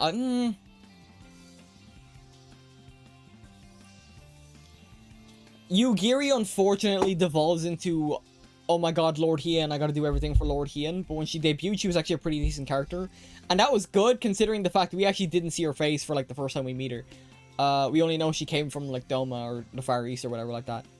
I'm gonna do Xenos last. I can't even remember this dude's name. I'll put him in C. He has good development to basically completely, like other Garleans, completely, like, disregarding all of the aid we try to give, only to eventually come around and then seeing what Xenos is. Gaia.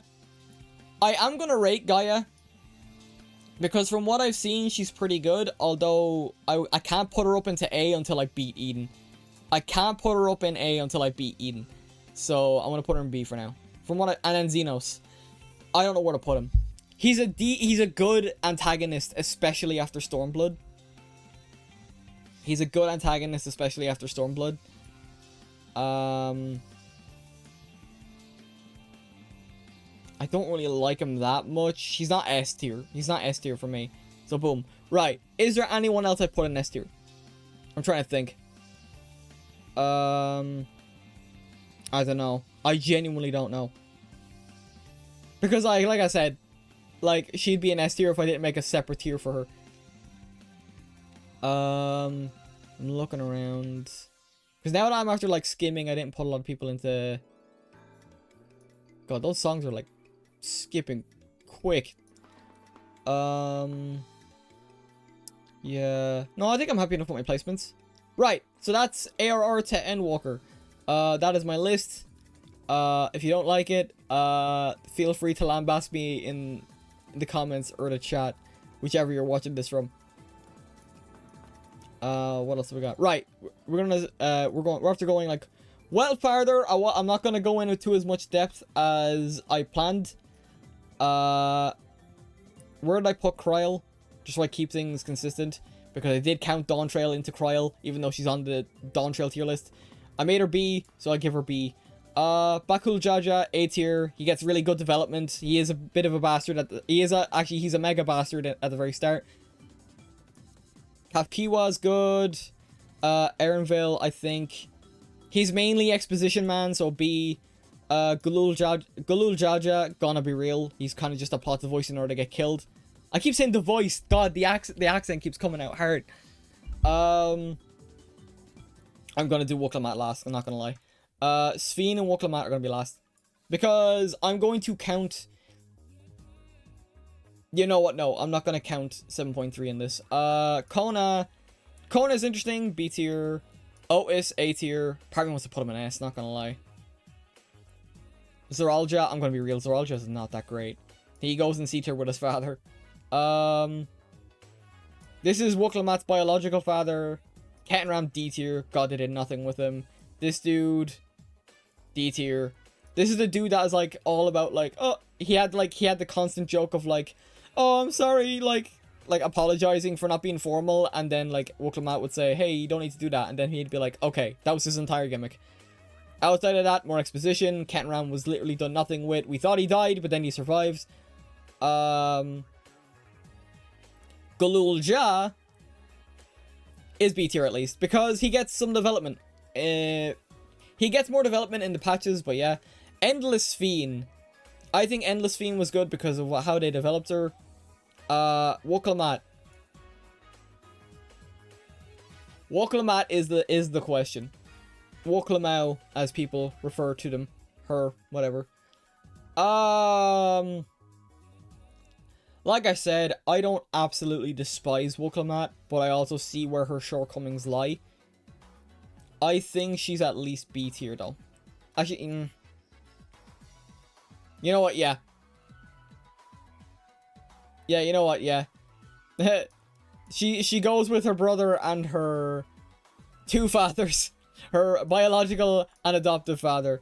I like Kona a bit more because of the way he approaches, like, Tuliolal and stuff like that. And he does get a bit of development in 7.1. But yeah. Okay, that's it. That's tier list done. No, there wasn't really any S tier characters in Dawn Trail, in my opinion.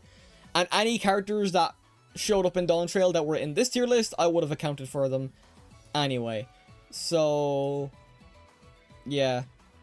So yeah, that's it. That's all the tier list done. That is my tier list for the expansions. That took way longer than I expected. Then again, the characters were gonna take a bit longer. I might tweak this. I might not tweak this, but this is it for now. This is the characters.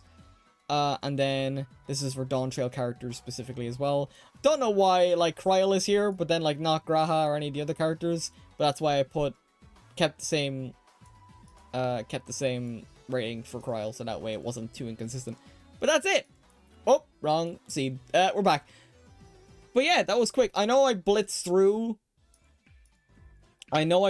through that last, or those couple of, characters, but also I didn't expect it to take as long as it did. I was expecting this to be like maybe a 2-hour stream.